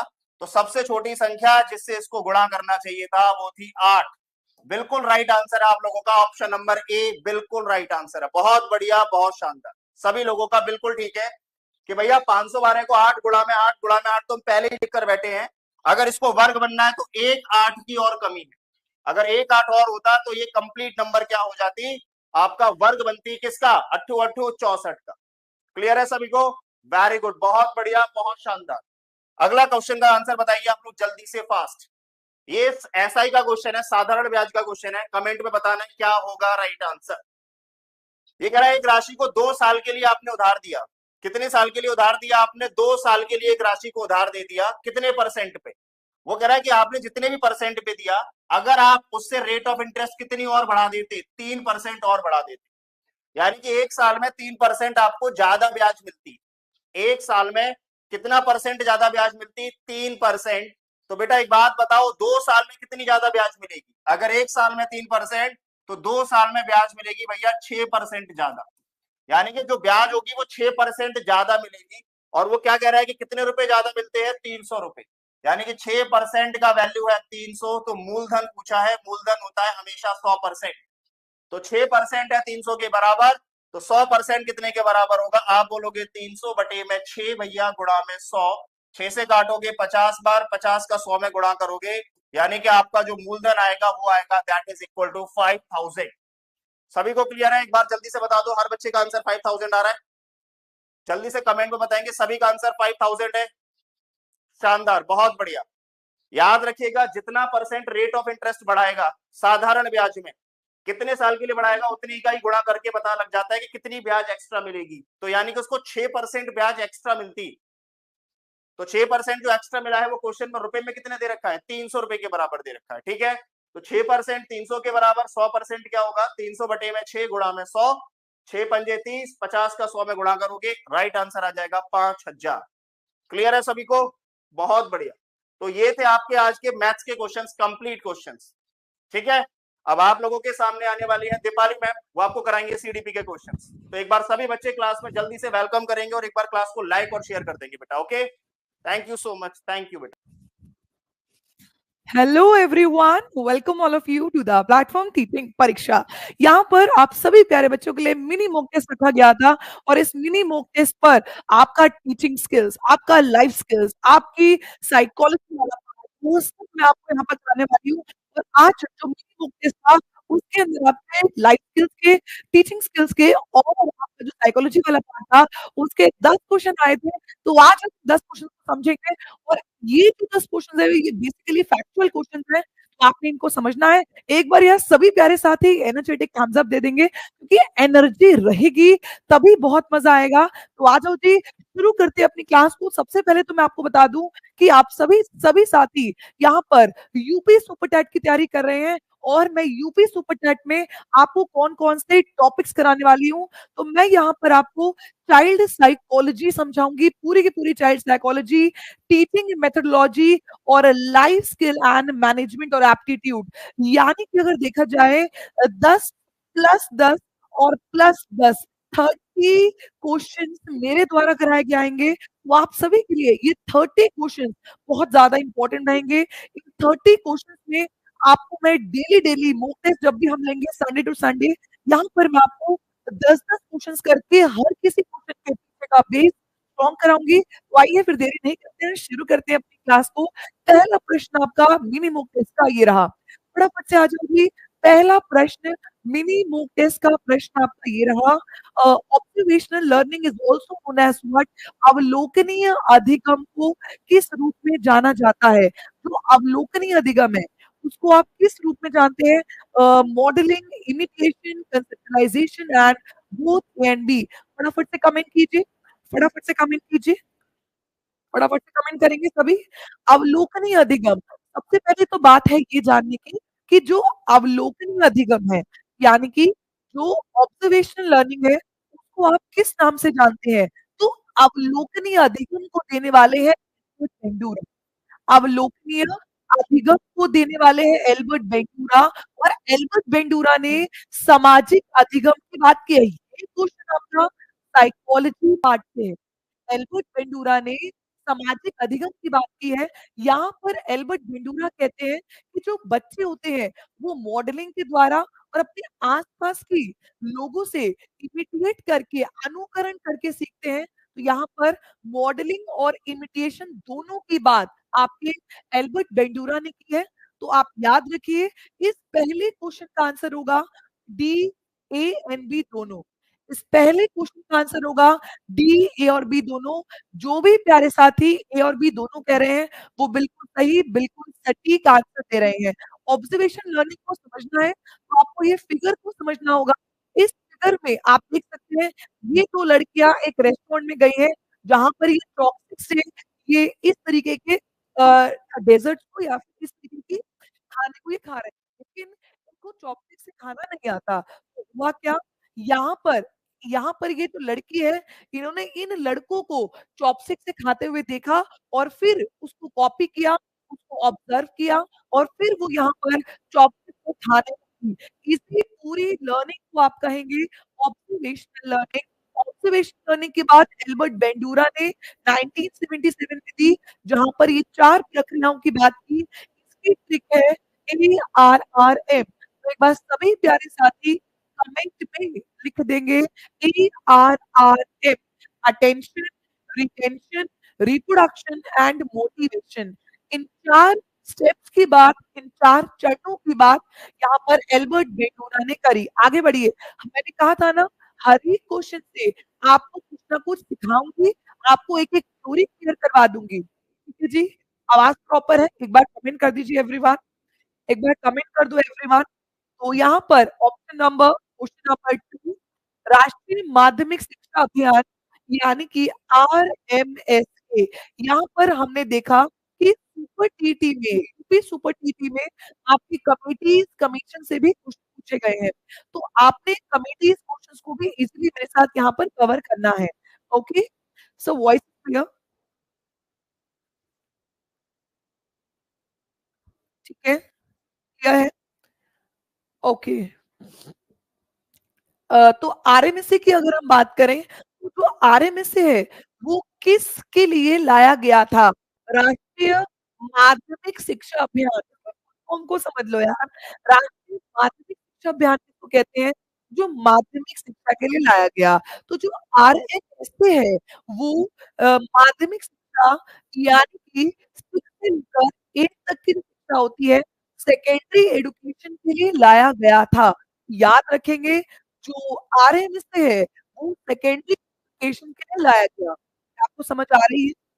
ठीक है, यहाँ पर अगर हम बात करें आरएमएसए की, ये 1952 से 53 के बीच में इंट्रोड्यूस किया गया और आरएमएसए के अंतर्गत यहाँ पर जो आपकी सेकेंडरी एजुकेशन है उस पर फोकस किया गया। आपको ये सभी पीपीटी सॉल्यूशन के साथ, हाँ जी,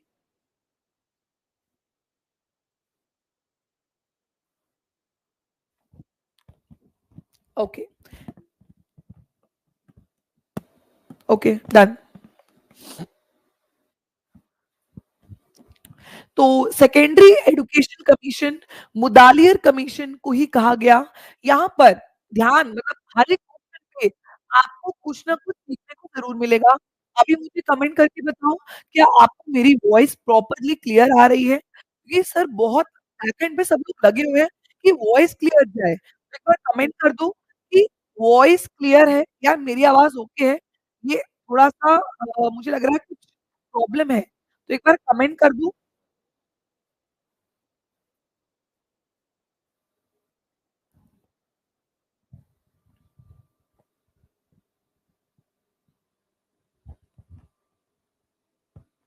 okay, done, done, done, done, done. Okay.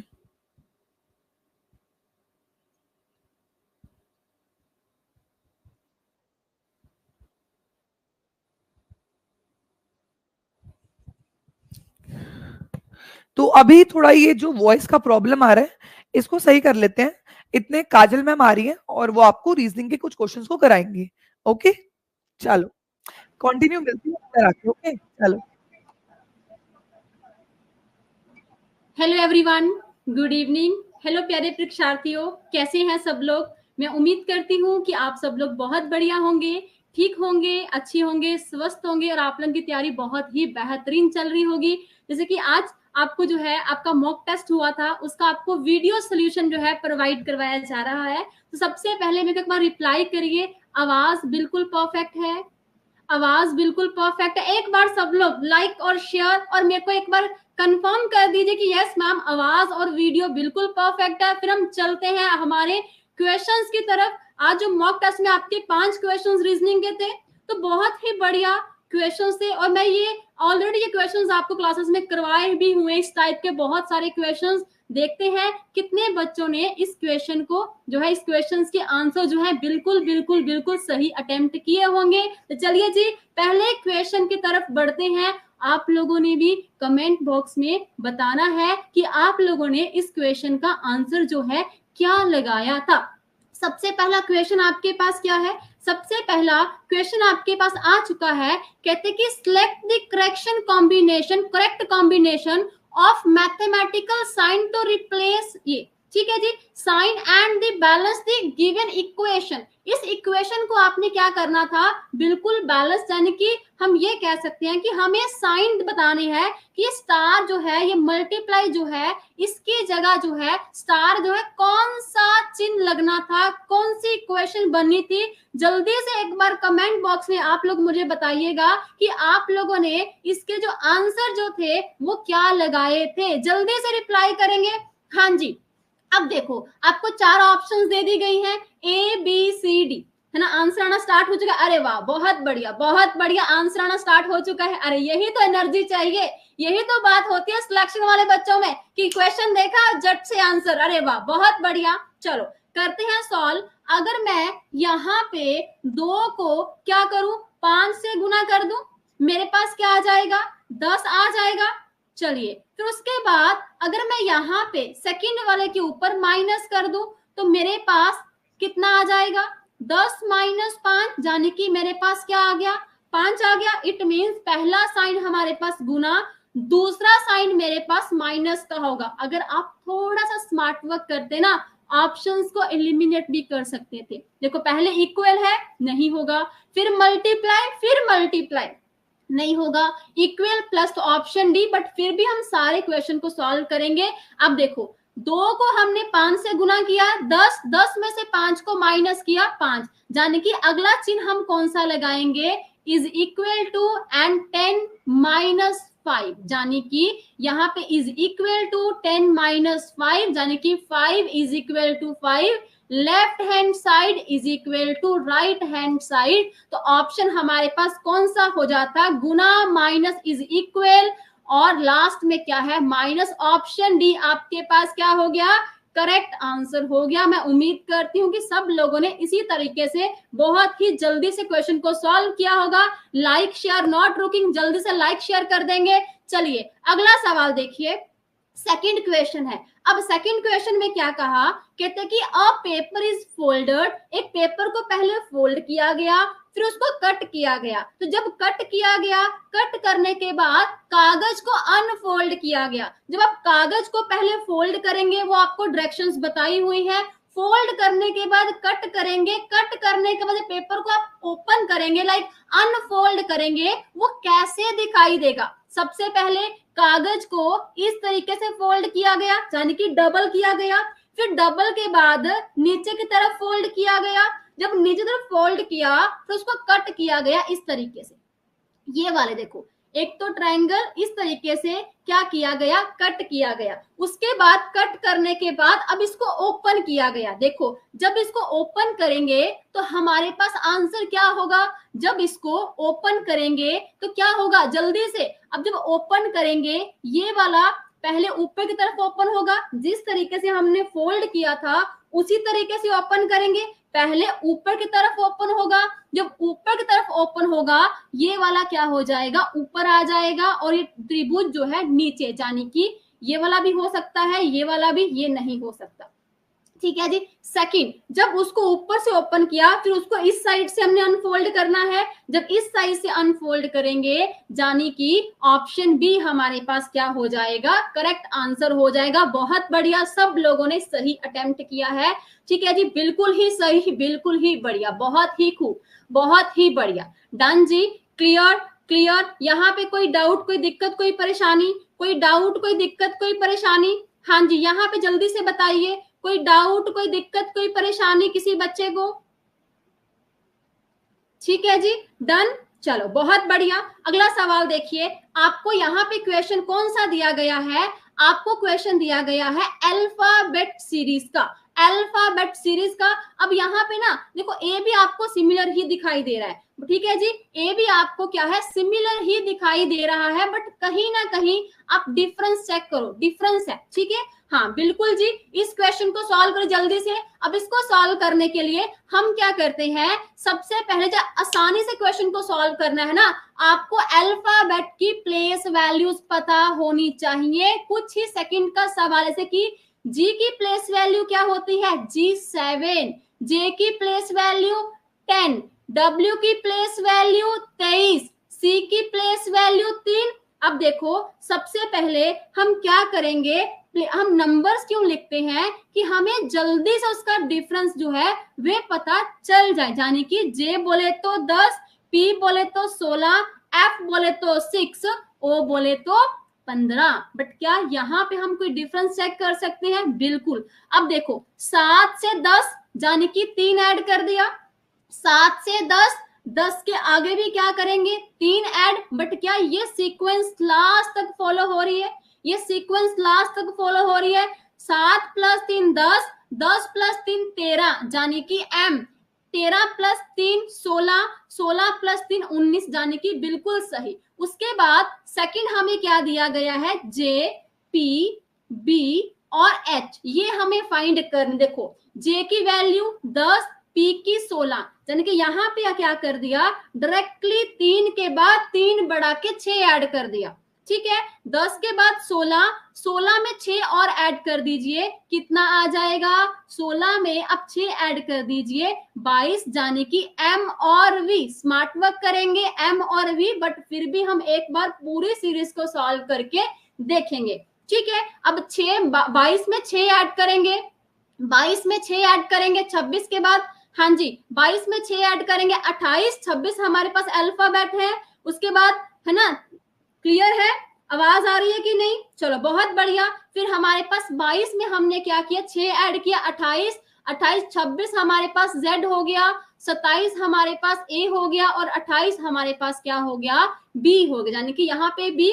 फिर B हमारे पास 2 है, 2 में अगेन 6 ऐड किया, 8 हमारे पास करेक्ट आंसर आ गया। उसके बाद W की बात करें, F की बात करें, यहाँ पे हमें बताना है। देखो 23, 23 के बाद 6 के बाद आगे हमें फाइंड आउट करना है क्या किया गया है।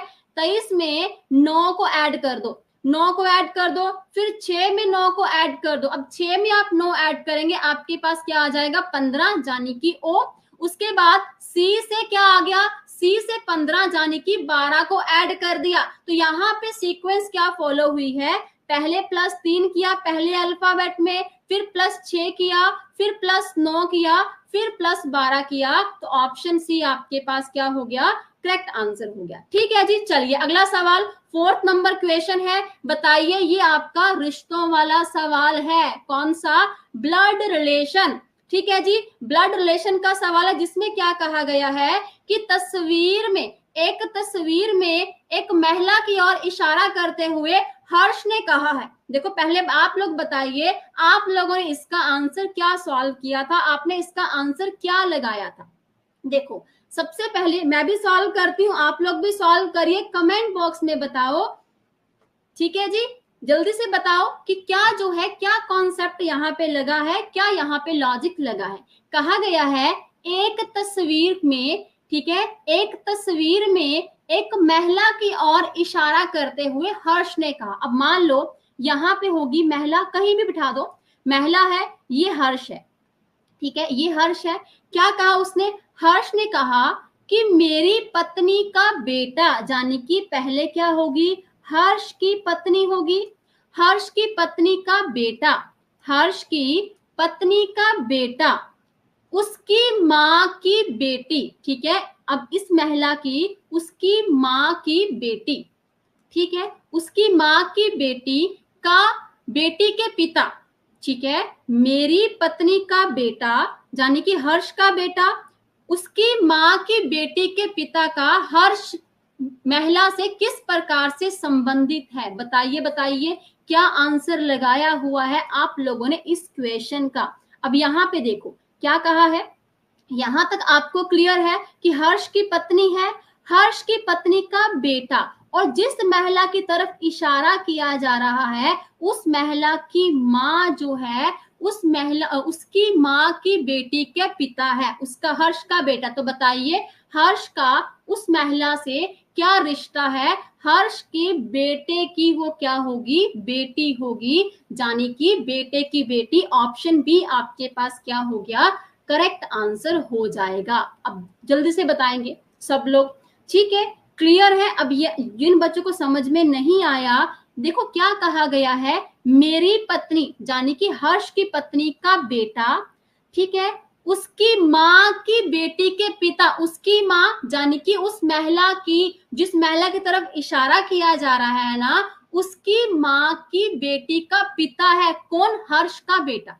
ठीक है, सो महिला जो है हर्ष से किस प्रकार से संबंधित है, वो उसके बेटे की बेटी है। डन जी, क्लियर है। चलिए आज का आखिरी सवाल है, ये आपका है मिरर इमेज वाला। अब मिरर होता है, मिरर इमेज में क्या होता है, एक कॉन्सेप्ट होता है जिसमें क्या होता है, लेफ्ट साइड जो होता है ना वो राइट साइड आ जाता है, और जो राइट साइड होता है वो लेफ्ट साइड चला जाता है। आपको मैंने पहले भी बहुत बार ये कॉन्सेप्ट बताया हुआ है, मिरर इमेज का जो लेफ्ट साइड होगा वो राइट साइड चला जाएगा, जो राइट साइड होता है वो लेफ्ट साइड आ जाता है, और इसमें जो टॉप एंड बॉटम जो होते हैं ना उसमें कोई भी चेंज नहीं होता, टॉप और बॉटम में कोई भी चेंज नहीं होता। अब इस क्वेश्चन में क्या कहा है, कहते हैं select the correct mirror image of the given combination when the mirror is placed at M and shown, यानी कि ये क्या शो कर रहा है, ये मिरर को शो कर रहा है। पहली बात क्लियर कि left right side, right left side आ जाता है, टॉप और बॉटम सेम रहते हैं। दूसरी बात, जो इस साइड से मिरर के पास है ना वो इस साइड से भी क्या होगा, मिरर के पास ही होगा। क्या होगा, इस साइड से भी मिरर के पास ही होगा। चलिए अब देखो 6 है पास, इधर भी क्या हो जाएगा, इस तरीके से 6 आ जाएगा। ठीक है, अब देखो ये, उसके बाद y इस तरीके से हो जाएगा सेम। 3 अगर इस ये मिरर के पास है तो इस साइड से ये हो जाएगा। ओके जी, क्लियर। 9 आपका इस तरीके से हो जाएगा, a जो है इस तरीके से, y इस तरीके से। अब देखो जो 9 है ना इसको क्या है, ये तो नहीं होगा, पहले 6 आना चाहिए, देखो ये नहीं होगा, ये y उल्टा कर दिया, ये वाटर इमेज वाला कर दिया। वाटर इमेज में क्या होता है, top become bottom, bottom become top, but ये नहीं होगा, y इसमें वाटर इमेज वाला कर दिया। उसके बाद जल्दी से बताइए, और हरी अप जल्दी से, आंसर क्या होगा जल्दी से? वेरी गुड, बहुत बढ़िया। तो ये हमारे पास जो है करेक्ट आंसर हो जाएगा कौन सा? आपके पास ऑप्शन सी। Option C. अब y भी देखो ना, y यहाँ पे इस तरीके से लिखा गया है, y यहाँ पे इस तरीके से लिखा गया है, ये देखो इस तरीके से, ये देखो इस तरीके से। डन जी, क्लियर है? क्लियर, बात समझ में आई? डन, डन जी। तो आपके पास ऑप्शन सी जो है करेक्ट आंसर हो जाएगा। क्लियर? कोई डाउट, कोई दिक्कत, कोई परेशानी? कोई डाउट, कोई दिक्कत, कोई परेशानी? वाई बच्चा इस तरीके से लिखा, ध्यान से देखो, वाई इस तरीके से लिखा गया था, वाई इस तरीके से। तो यहाँ भी जो इस साइड से मिरर के पास है वो भी इस साइड से मिरर के पास हो जाएगा। ऑप्शन सी आपके पास क्या हो जाएगा? करेक्ट आंसर हो जाएगा। डन, डन जी। तो चलिए, ये थे आपके आज के क्वेश्चंस। अब आपको ज्वाइन करेंगे पूजा मैम, ठीक है? हाँ जी, अब आपको ज्वाइन करेंगे पूजा मैम। क्लियर है? कोई डाउट, कोई दिक्कत?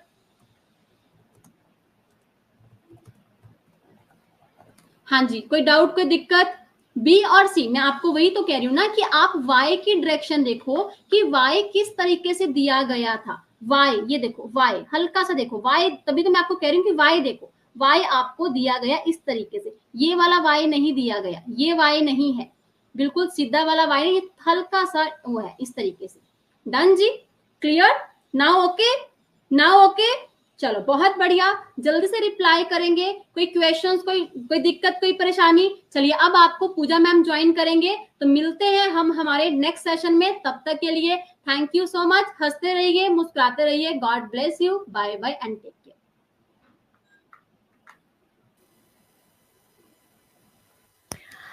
हाय hello good evening, Radhe Radhe प्यारे परीक्षार्थियों। स्टार्ट करते हैं हम अपना मॉक टेस्ट जो रहेगा इंग्लिश का। इंग्लिश के मॉक टेस्ट में कुछ आप लोगों को दिए गए हैं पैसेज, ओके? पैसेज से रिलेटेड कुछ क्वेश्चंस रहेंगे, तो आई होप कि आवाज जो है वो सही आ रही है, ओके? तो बता दीजिए एवरीवन कि आवाज सही से आ रही है या नहीं आ रही है, फिर हम अपना सेशन जो है वो स्टार्ट करते हैं।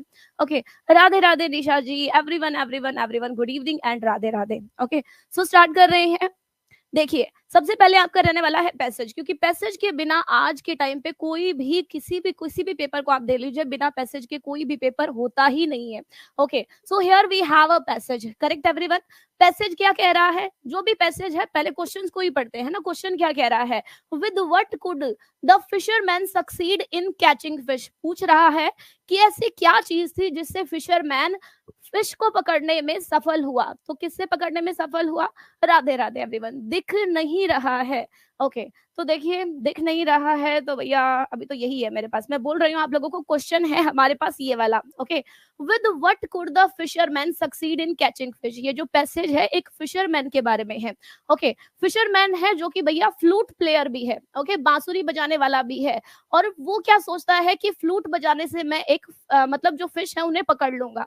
Correct everyone? तो पूछ रहा है कि कैसे वो सक्सीड हुआ फिश को पकड़ने में। सो ये रहा आप लोगों का आंसर एवरीवन, कि brought his net and threw it into the water. He caught so many fish. उसने पकड़ ली फिश को। कैसे पकड़ ली? That is basket overflowed. Okay, so कैसे पकड़ ली भैया? अपनी नेट से पकड़ ली। He went home, brought his net and threw it into the water. Okay, तो नेट से पकड़ी उसने, है ना? पहले वो क्या सोच रहा था कि मैं बांसुरी बजाऊंगा, फ्लूट बजाऊंगा और मैं मछलियों को पकड़ लूंगा। ओके, बांसुरी बजाने से मंत्रमुग्ध हो जाएंगी मछलियां और अपने आप बास्केट में आ जाएंगी नाचती हुई। ऐसा पॉसिबल ही नहीं है। ओके, तो अब आप लोगों से क्या पूछा है कि फ्लूट से पॉसिबल है। ओके, कैसे पकड़ी थी? सक्सीड कैसे हुआ था? सफल कैसे हुआ? अब फिश बास्केट से, बास्केट में तो उसे डालनी थी, है ना? फिशिंग नेट से या फिर none of the above. So everyone, answer क्या रहने वाला है? आप लोग आंसर दे रहे हैं सी, बिल्कुल सही।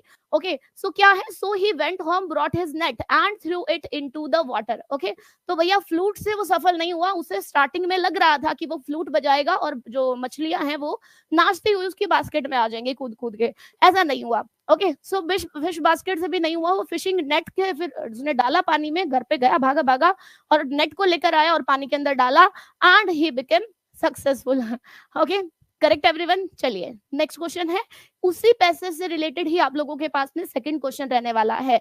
नाउ इस क्वेश्चन में आपसे क्या पूछा है कि why did he play his flute? तो फ्लूट क्यों बजाई थी उस बंदे ने, जो भी था वो? Why did he play flute, किस लिए बजाई? The fish would B and charmed by the music. Charm, charm का मतलब क्या है? आकर्षित हो जाएंगे ना, चार्मिंग, चार्म का मतलब आकर्षित हो जाना। तो क्या जो मछलियां हैं वो आकर्षित हो जाएंगी, किसके द्वारा? म्यूजिक के द्वारा। The fish would dance on a rock, भैया रॉक पे कैसे डांस करेंगी? अगर रॉक पे चली गई वो बेचारी मरी जाएंगी, है ना, फिर तो वो तड़प रही होंगी, थोड़ी बहुत देर के लिए तड़पेगी, फिर मर जाएंगी। The fish loved the fish basket, कि भैया फिश जो है उनके फिश बास्केट बड़ा पसंद आएगा, नहीं पसंद आएगा, वो बेचारियां बेट से आती हैं। Okay, now none of the above. So everyone पूछ रहा है कि why did he play his flute, तो वो जो बंदा था, फिशरमैन था, उसने फ्लूट क्यों बजाई थी? ओके, तो ये बोल रहा है एक्सीलेंट फ्लूट प्लेयर था, उसने अपनी फ्लूट उठाई, है ना, और एक फिश बास्केट उठाई, jumped on a rock and began to play his time, तो उसने भैया फ्लूट बजाना शुरू कर दिया। करेक्ट। ही वाज कन्विंस्ड, उसे पता था, कन्विंस्ड था, उसे विश्वास था, क्या? कि fish would be enchanted by his music. Okay, तो why did he play his flute, उसने फ्लूट क्यों बजाई थी, बांसुरी क्यों बजाई थी? इसलिए बजाई थी क्योंकि वो कन्विंस था, उसे लग रहा था, मतलब पक्का ही था, वो डेफिनेट था कि अगर वो फ्लूट बजाएगा तो जो फिश होंगी वो एन्चांटेड हो जाएंगी। ओके, आकर्षित हो जाएंगी, उसे लगा कि मैं कान्हा हूं, और भैया जैसे गोपियां खींची चली आती हैं, गाय खींची चली आती है, गैया खींची चली आती है, बिल्कुल वैसे ही ये जो मछलियां हैं ये भी खींची चली आएंगी। No dear, you are not Kanha ji. Okay, so क्या रहने वाला है, देखिए सेम यहाँ पर दिया गया है, सिर्फ सिनोनिम दिया गया है। ओके एवरीवन, तो आप लोगों को ये भी ध्यान रखना है कि जब भी कभी आप क्वेश्चन पैसेज में ढूंढ रहे हो तो हो सकता है कि आप लोगों को वैसा ही ना मिले, है ना, वैसा ना मिले, उससे रिलेटेड भी आप लोगों को मिल सकता है। तो देखिए यहाँ शब्द दिया गया है एन्चांटेड, जबकि यहाँ शब्द दिया गया है चार्म्ड, चार्मिंग, है ना, आकर्षित करना, एन्चांटेड करना, तो वही मीनिंग है कि भैया वो आकर्षित कर लेगा। उसे ये लगा था कि भैया जो फिश है वो क्या हो जाएंगी, म्यूजिक से एन्चांटेड हो जाएंगी, जबकि ऐसा हुआ नहीं, है ना। ऐसा नहीं हो सकता कि वो रॉक पे डांस करेंगी, है ना, कि बास्केट से लव करेंगी, ऐसा भी नहीं है। हाँ, फंसाना चाहता था बिल्कुल। ओके, फंसाना चाहता था मगर फंसी नहीं। तो देखिए एवरीवन, यही सेकंड थर्ड लाइन में ही आप लोगों को आंसर दिया गया है। करेक्ट। तो यहाँ से निष्कर्ष क्या निकलता है, यही निकलता है कि आप लोगों को सिनोनिम भी आने चाहिए। अगर आपकी वोकैबुलरी अच्छी है तो पैसेज में वो भी काम आने वाली है। ओके, चलिए next everyone, now you have to tell me, fill in the blanks with appropriate adverb of affirmation. okay, तो affirmation, negation, है ना, adverb of manner, adverb of place, तो यहाँ आपसे पूछा है adverb of affirmation।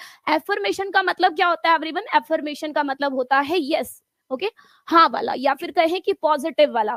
ओके, तो जल्दी से बताइए, यू डैश स्टार्ट एक्सरसाइज, तो what? You should start exercise, you certainly start exercise, you should not, तो निगेशन हो गया, है ना। ये जो शुड नॉट है ये क्या है? एक निगेशन वाला वर्ड है। निगेशन मतलब कि नेगेटिव वाला वर्ड है ना, नेगेटिव है, मगर वहां क्वेश्चन में आपसे क्या कहा है कि अफर्मेशन वाला चाहिए। ओके, तो सेंटेंस के अकॉर्डिंग देखिए, डज नहीं आएगा, डज क्या है? एडवर्ब ऑफ रीजन है। ओके, एडवर्ब ऑफ रीजन है जो हमारा डज है, तो ये भी नहीं आ सकता। तो इसका मतलब आंसर क्या रहेगा? बहुत बढ़िया, वेरी गुड एवरीवन, सभी ने बिल्कुल सही आंसर दिया है। शुड यहाँ पर यूज होगा। अगर वैसे भी हम लोग देखें तो यहाँ पर एक एडवाइस दी गई है ना। एडवाइस देना क्या मतलब? यू डेट स्टार्ट एक्सरसाइजिंग, कि भैया तुम एक्सरसाइज शुरू कर देनी चाहिए, तो वैसे भी हम लोगों को शुड ही यूज करना था, और पॉजिटिव में जो था वो शुड ही सही था यहाँ पर, तो शुड का हम लोगों ने यूज किया। बहुत बढ़िया, ओके, करेक्ट एवरीवन।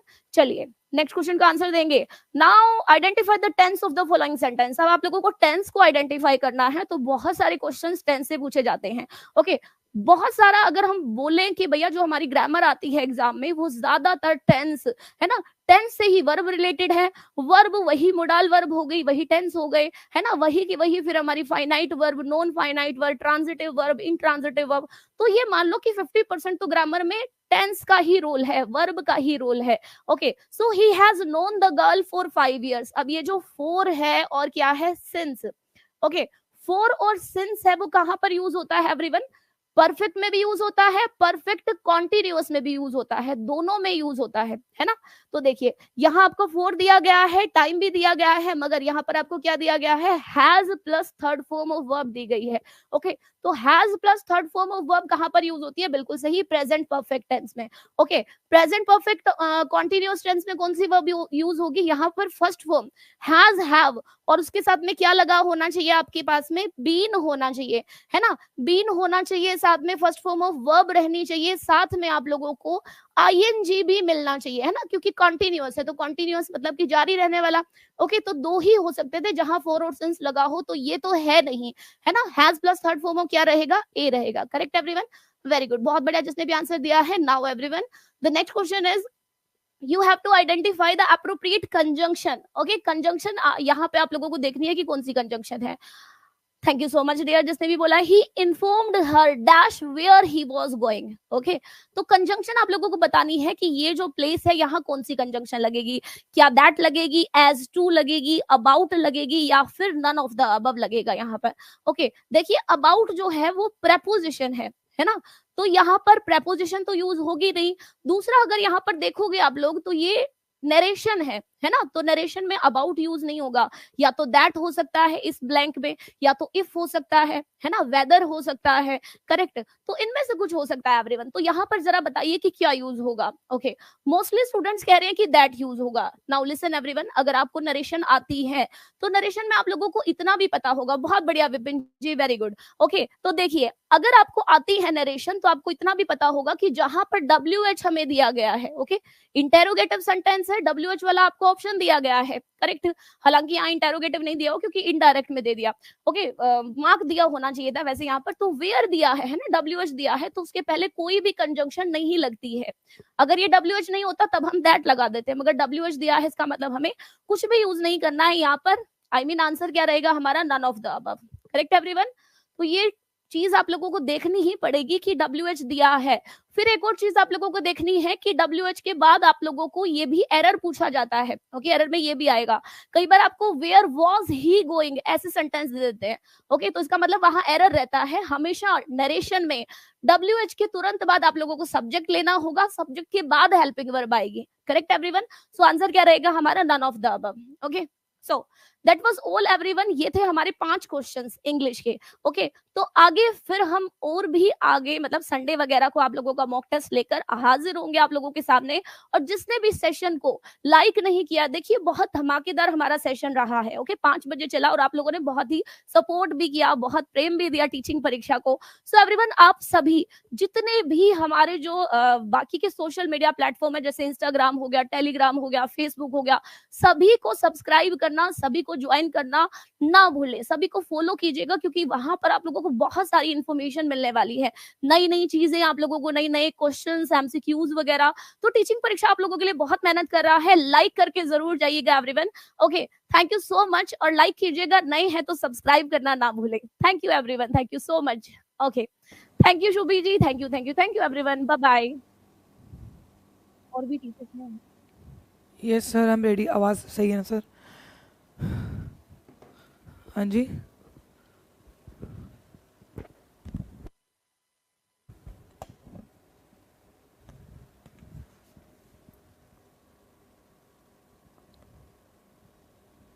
हेलो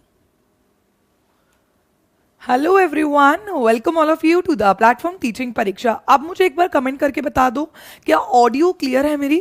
थोड़ा सर ने कुछ सेटिंग की है, तो एक बार मुझे कमेंट कर दो कि audio is clear to everyone, फिर अपनी क्लास को आगे बढ़ाते हैं। यार वॉइस मेरी इतनी भी ख़राब नहीं है, ठीक है, वॉइस मेरी ओके है, लेकिन इस सॉफ्टवेयर में कहीं ना कहीं मेरी वॉइस में थोड़ा सा ऊपर नीचे साउंड रहती है, वाइब्रेशन ज़्यादा रहती है। तो एक बार बता दो भाई, now audio is clear to everyone, और फिर अपनी क्लास को शुरू करते हैं। चलो बहुत बढ़िया, तो शुरू करते हैं फिर अपनी क्लास को। फर्स्ट क्वेश्चन हम यहाँ पर मैं आपको ये बता रही थी कि अगर हम बात करते हैं मेरे सब्जेक्ट्स की कि मैं आपको यूपी सुपर टैट में क्या पढ़ाऊंगी, तो मैं आपको यूपी सुपर टैट में चाइल्ड साइकोलॉजी, टीचिंग मेथोलॉजी और लाइफ स्किल्स, ये तीनों के तीनों पार्ट, यानी कि अकेला 30 नंबर मैं आपको स्कोर कराऊंगी। तो आपके लिए मेरी क्लासेस बहुत ज़्यादा इंपॉर्टेंट हो जाती है। अभी जो आपका मिनी मॉक टेस्ट हुआ था, उस मिनी मॉक टेस्ट में मैं आप सभी प्यारे साथियों को जो आपके 10 क्वेश्चंस आपके इन तीनों पार्ट्स के मिलाकर आए थे, वो 10 क्वेश्चंस को मैं यहाँ पर आपको डिस्कस कराऊंगी। आ जाइए। तो सबसे पहला क्वेश्चन आपके सामने ये रहा, अवलोकनीय अधिगम को किस रूप में जाना जाता है। सबसे पहले बात कर लेते हैं अवलोकनीय अधिगम की। तो अवलोकनीय अधिगम को कौन देने वाले थे? अवलोकनीय अधिगम को एल्बर्ट बेंडूरा के द्वारा दिया गया था, और एल्बर्ट बेंडूरा ने सोशल लर्निंग की बात की थी, सामाजिक अधिगम की बात की थी। और इस सामाजिक अधिगम में एल्बर्ट बेंडूरा ने स्पेशली ये कहा था कि जो बच्चा होता है वो अपने आसपास के लोगों को मॉडल करता है, उनके जैसा व्यवहार करता है और इमिटेट करके, उनको कॉपी करके सीखता है। तो यहाँ पर इसका जो option number A and B both are correct, तो ऑप्शन नंबर डी, ए और बी दोनों ही इसके बिल्कुल सही हैं। जो बच्चे कह रहे हैं ए और बी वो दोनों बिल्कुल सही हैं। याद रखिएगा यूपी सुपर टैट में 30 नंबर मैं आपको दिलवाऊंगी, तो इन 30 नंबर की तैयारी आपने मेरे साथ करनी होगी। फ्री के स्कोर है, आप लोग लगातार रहिए। जो भी क्वेश्चंस आपको यहाँ पर, तैयारी करने का तरीका क्या होता है, जो भी क्वेश्चंस आपको यहाँ पर आ रहे हैं उससे रिलेट करते हुए बाकी क्वेश्चंस को आप लोग कर लीजिए, और बाकी तो मैं हुई आपको मैं इजीली करवा दूंगी। अब अगर हम बात करें ऑब्जर्वेशन लर्निंग की, देखिए इसका एग्जाम्पल आप इस फिगर की मदद से समझिए। यहां पर आप देखिए ये दो लड़कियां थी, ये एक होटल में गई जहां पर चॉपस्टिक से खाना खाना होता था, लेकिन इन लड़कियों को चॉपस्टिक से खाना खाना नहीं आता। तो इनकी जो पास में लड़के बैठे हुए थे, इन लड़कियों ने उन लड़कों को देखा और उन पर ध्यान लगाया, उन पर अटेंशन लगाया, और फिर जैसे वो खा रहे थे चॉपस्टिक से, ऐसे करके रोल करके खाते हैं, वैसे ही इन्होंने भी वैसा वैसा इमिटेट किया, कॉपी किया, और फिर ये वैसा ही करने लगी। तो यहां पर एल्बर्ट बेंडूरा अपनी ऑब्जर्वेशनल लर्निंग यानी कि अवलोकनीय अधिगम में यहां पर ये 4 प्रोसेस की बात करते हैं। 1977 में एल्बर्ट बेंडूरा ने ऑब्जर्वेशन लर्निंग की बात की, जहां पर अटेंशन, रिटेंशन, रिप्रोडक्शन और मोटिवेशन, इन 4 स्टेप्स की बात यहां पर एल्बर्ट बेंडूरा करते हैं। I hope everyone is clear with this question. आपको सारी की सारी पीपीटी यहां पर अवेलेबल करा दूंगी, आपको हर क्वेश्चन की एक्सप्लेनेशन बहुत डीप में मैं दूंगी, तो आपको रेगुलर रहना होगा, रेगुलर जुड़ना होगा। जल्दी ही सुबह 11 बजे स्पेशली आप सभी प्यारे बच्चों के लिए यूपी सुपर टैट की क्लास में शुरू करने जा रही हूं। तो आप लोग आइए, आप लोग जुड़िए, आप लोग सीखिए। आगे बढ़ते हैं, बात करते हैं प्रश्न नंबर 2, राष्ट्रीय माध्यमिक शिक्षा अभियान यानी कि आरएमएसए का मुख्य उद्देश्य क्या था। जो आरएमएसए आया था, जो कि आपका 1952 से 53 के बीच में आया था, मोदालियर कमीशन जिसको कहते हैं, क्योंकि सर मोदालियर की अध्यक्षता में ये कमीशन बनी थी। इसके अंदर स्पेसिफिकली क्लियरली मेंशन है कि माध्यमिक शिक्षा की बात की थी। तो आरएमएसए के अंतर्गत माध्यमिक शिक्षा यानी कि सेकेंडरी एजुकेशन यानी कि 9 से 12 के जो बच्चे हैं उनको सिखाने की बात की गई थी। याद रखिएगा, very similar, very important question it is. यहां पर आप देखिएगा, बाकी जो पहले, इससे पहले जो कमेटी आई थी, जैसे कि 1882 वाली, 1902 वाली, 1917 वाली और 1948-49 वाली, इनमें से किसी में भी सेकेंडरी एजुकेशन का जिक्र नहीं था। सिर्फ मोदालियर कमीशन ने इसकी शुरुआत की, और मोदालियर कमीशन ने 2 फीचर्स की बात की, नोट डाउन, बाकी पीडीएफ मिल जाएगी, टेंशन ना लो। मोदालियर कमीशन ने मल्टी लेवल और मल्टीपर्पस यानी कि बहुभुजी और बहुउद्देश्य विद्यालय की बात की, जहां पर कहा बच्चे को हर तरीके का उद्देश्य आपको देना है। और दूसरा एग्रीकल्चर इन सेकेंडरी यानी कि माध्यमिक विद्यालयों में कृषि की बात यहां पर की गई है, यानी कि एग्रीकल्चर की बात की गई। आगे बढ़ते हैं, थर्ड क्वेश्चन, पाठ प्रस्तावना कौशल का मुख्य संगठक क्या है। जो इंट्रोडक्शन स्किल होती है, आप जब पढ़ते हैं टीचिंग मैगजीन्स में तो अलग अलग स्किल्स की बात करते हैं, तो यहां पर आपकी टीचिंग स्किल्स में से एक स्किल है इंट्रोडक्शन स्किल, यानी कि जब आप पाठ को शुरू करते हैं तो आप पाठ को कैसे शुरू करते हैं। जब भी कोई नया पाठ मैं पढ़ाना शुरू करूंगी तो मैं हमेशा बच्चों के पूर्व ज्ञान को नए ज्ञान से जोड़ते हुए पढ़ाती हूं। तो याद रखिएगा, ये जो टीचिंग स्किल है ये यहां पर इंट्रोडक्टरी स्किल है, यानी कि प्रस्तावना कौशल है। और प्रस्तावना, जब कोई भी नया पाठ शुरू करेंगे तो याद रखने वाली बात क्या है, बच्चों के पूर्व ज्ञान ज्ञान को नए ज्ञान से जोड़ते हुए आप लोग पढ़ोगे। तो लेक्चरिंग, ब्लैक बोर्ड राइटिंग और होमवर्क ये अलग स्किल है। इंट्रोडक्टरी स्किल को एक बार समझते हैं तो यहां पर इंट्रोडक्शन यानी कि सेट इंडक्शन स्किल आप इसको बोलते हैं। यहां पर आप बच्चे की प्रीवियस नॉलेज यानी कि बच्चे का पिछला ज्ञान को नए ज्ञान से जोड़ते हुए नया चैप्टर के बारे में बच्चे को बताते हैं। Very important. और सबसे प्यारी क्लास क्या है मेरी क्लास की, आपको हर चीज बाइलिंगुअल मिलेगी। आपको हर क्वेश्चन यहां पर मैं वीडियो सॉल्यूशन के माध्यम से करेक्टली एक्सप्लेन कर दूंगी। आगे बढ़ जाते हैं, बात करते हैं चौथा प्रश्न, VLE का मतलब क्या है। VLE की फुल फॉर्म यहां पर पूछी गई थी। फटाफट से सभी प्यारे साथी इसका कमेंट करें। तो VLE की यहां पर फुल फॉर्म है वर्चुअल लर्निंग एनवायरनमेंट। देखो ऑनलाइन का बहुत जमाना है, आप लोग भी मुझसे ऑनलाइन ही पढ़ रहे हैं। तो VLE की फुल फॉर्म है वर्चुअल लर्निंग एनवायरनमेंट, यानी कि बच्चों के लिए कंप्यूटराइज एनवायरनमेंट बनाइए, क्योंकि अब कंप्यूटर की ही पूरी दुनिया है। हर चीज आपकी AI यानी कि आर्टिफिशियल इंटेलिजेंस, रोबोटिक इंटेलिजेंस और कंप्यूटर्स के माध्यम से, मोबाइल फोन के माध्यम से आप लोग सीखते हो। तो यहां पर VLE में प्रोफेशनल डैशबोर्ड मटेरियल्स भी कंप्यूटर की मदद से आपको मिलते हैं।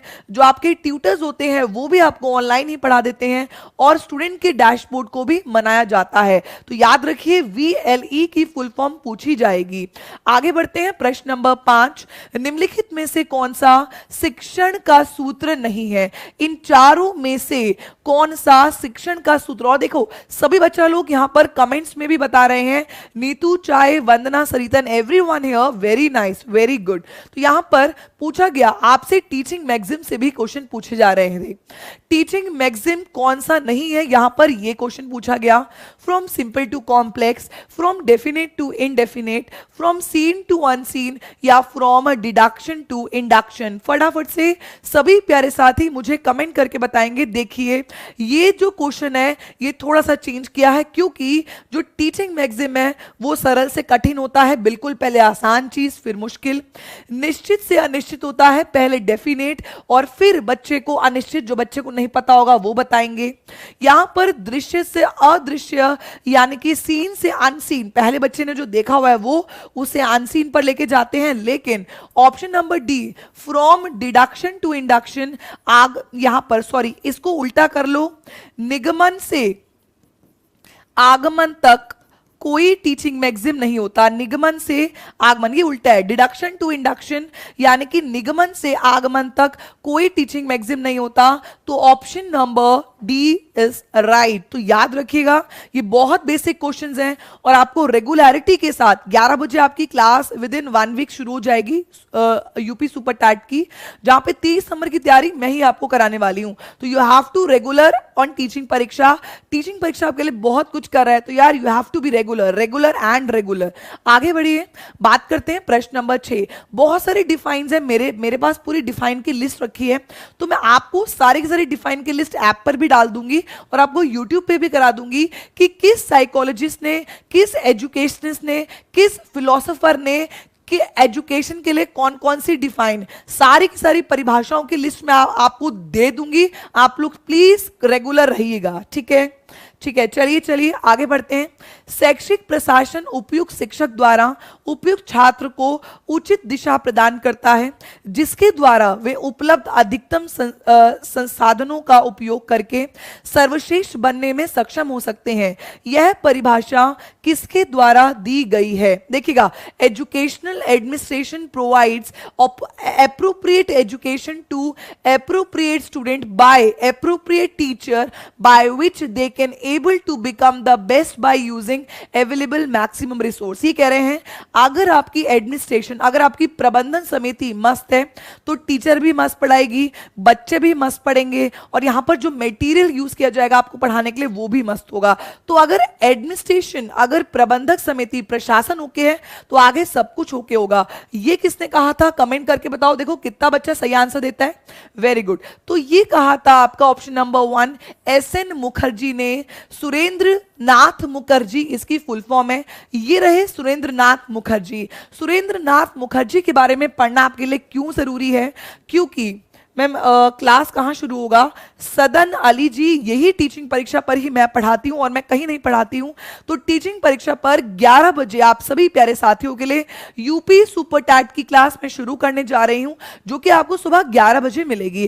तो आप लोग यूपी सुपर टैट की तैयारी कर रहे हो तो आप लोग डेली सुबह 11 बजे मिलेंगे, लेकिन ये क्लास शुरू होगी नेक्स्ट मंडे, यानी कि कल जो मंडे आ रहा है उसके बाद जो अगला मंडे आएगा उससे आपकी क्लास में शुरू कर दूंगी, जहां पर पूरी इंफॉर्मेशन, ये तो बस एक शुरुआत है, ये तो बस एक बोलते ना एक चुटकी है, आपके पास पूरा समुद्र जो मैं आपको आके देने वाली हूं।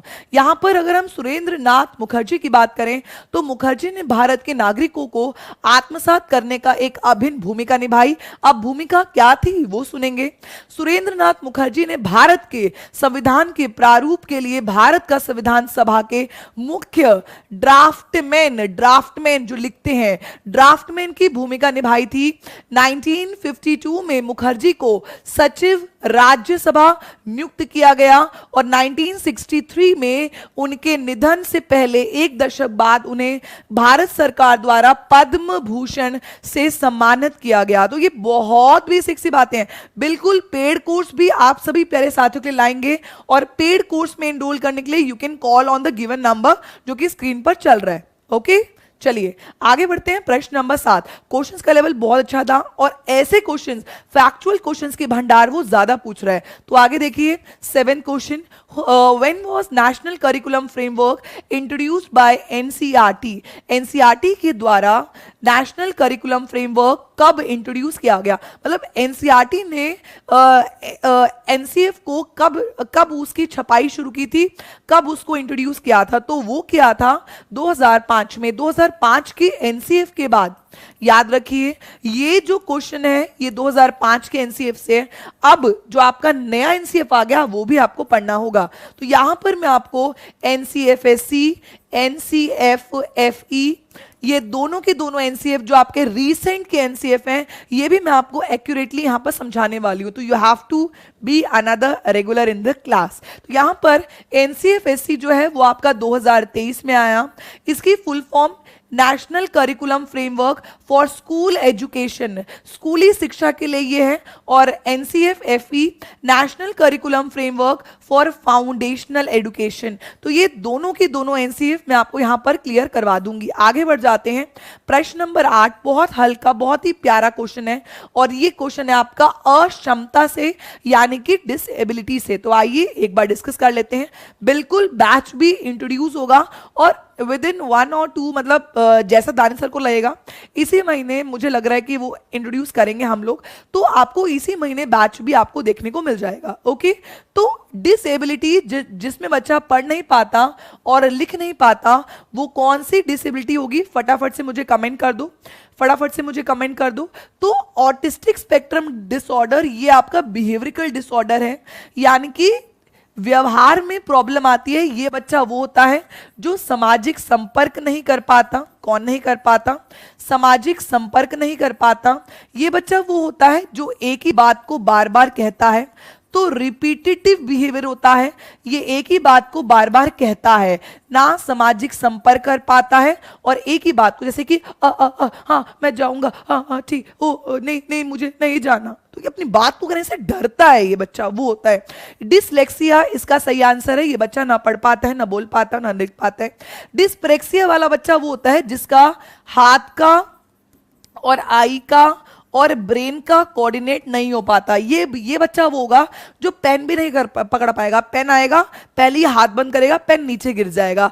डिस्प्रेक्सिक बच्चा वो होगा जो बंद भी नहीं कर पाता, बटन भी बंद नहीं कर पाता। तो यहां पर डिस्प्रेक्सिया और अप्रेक्सिया दोनों सेम है, ये कंफ्यूज करने के लिए दिया आपको। डिस्प्रेक्सिया और अप्रेक्सिया इज सेम। एक बार जिस भी प्यारे बच्चे ने अभी तक लाइक नहीं किया वो लोग लाइक करें। बहुत बढ़िया आपके लिए हम सेशंस लेकर आ रहे हैं और आप लोग बहुत बढ़िया, बिल्कुल बढ़िया तरीके से जुड़ रहे हैं। आगे बढ़ेंगे।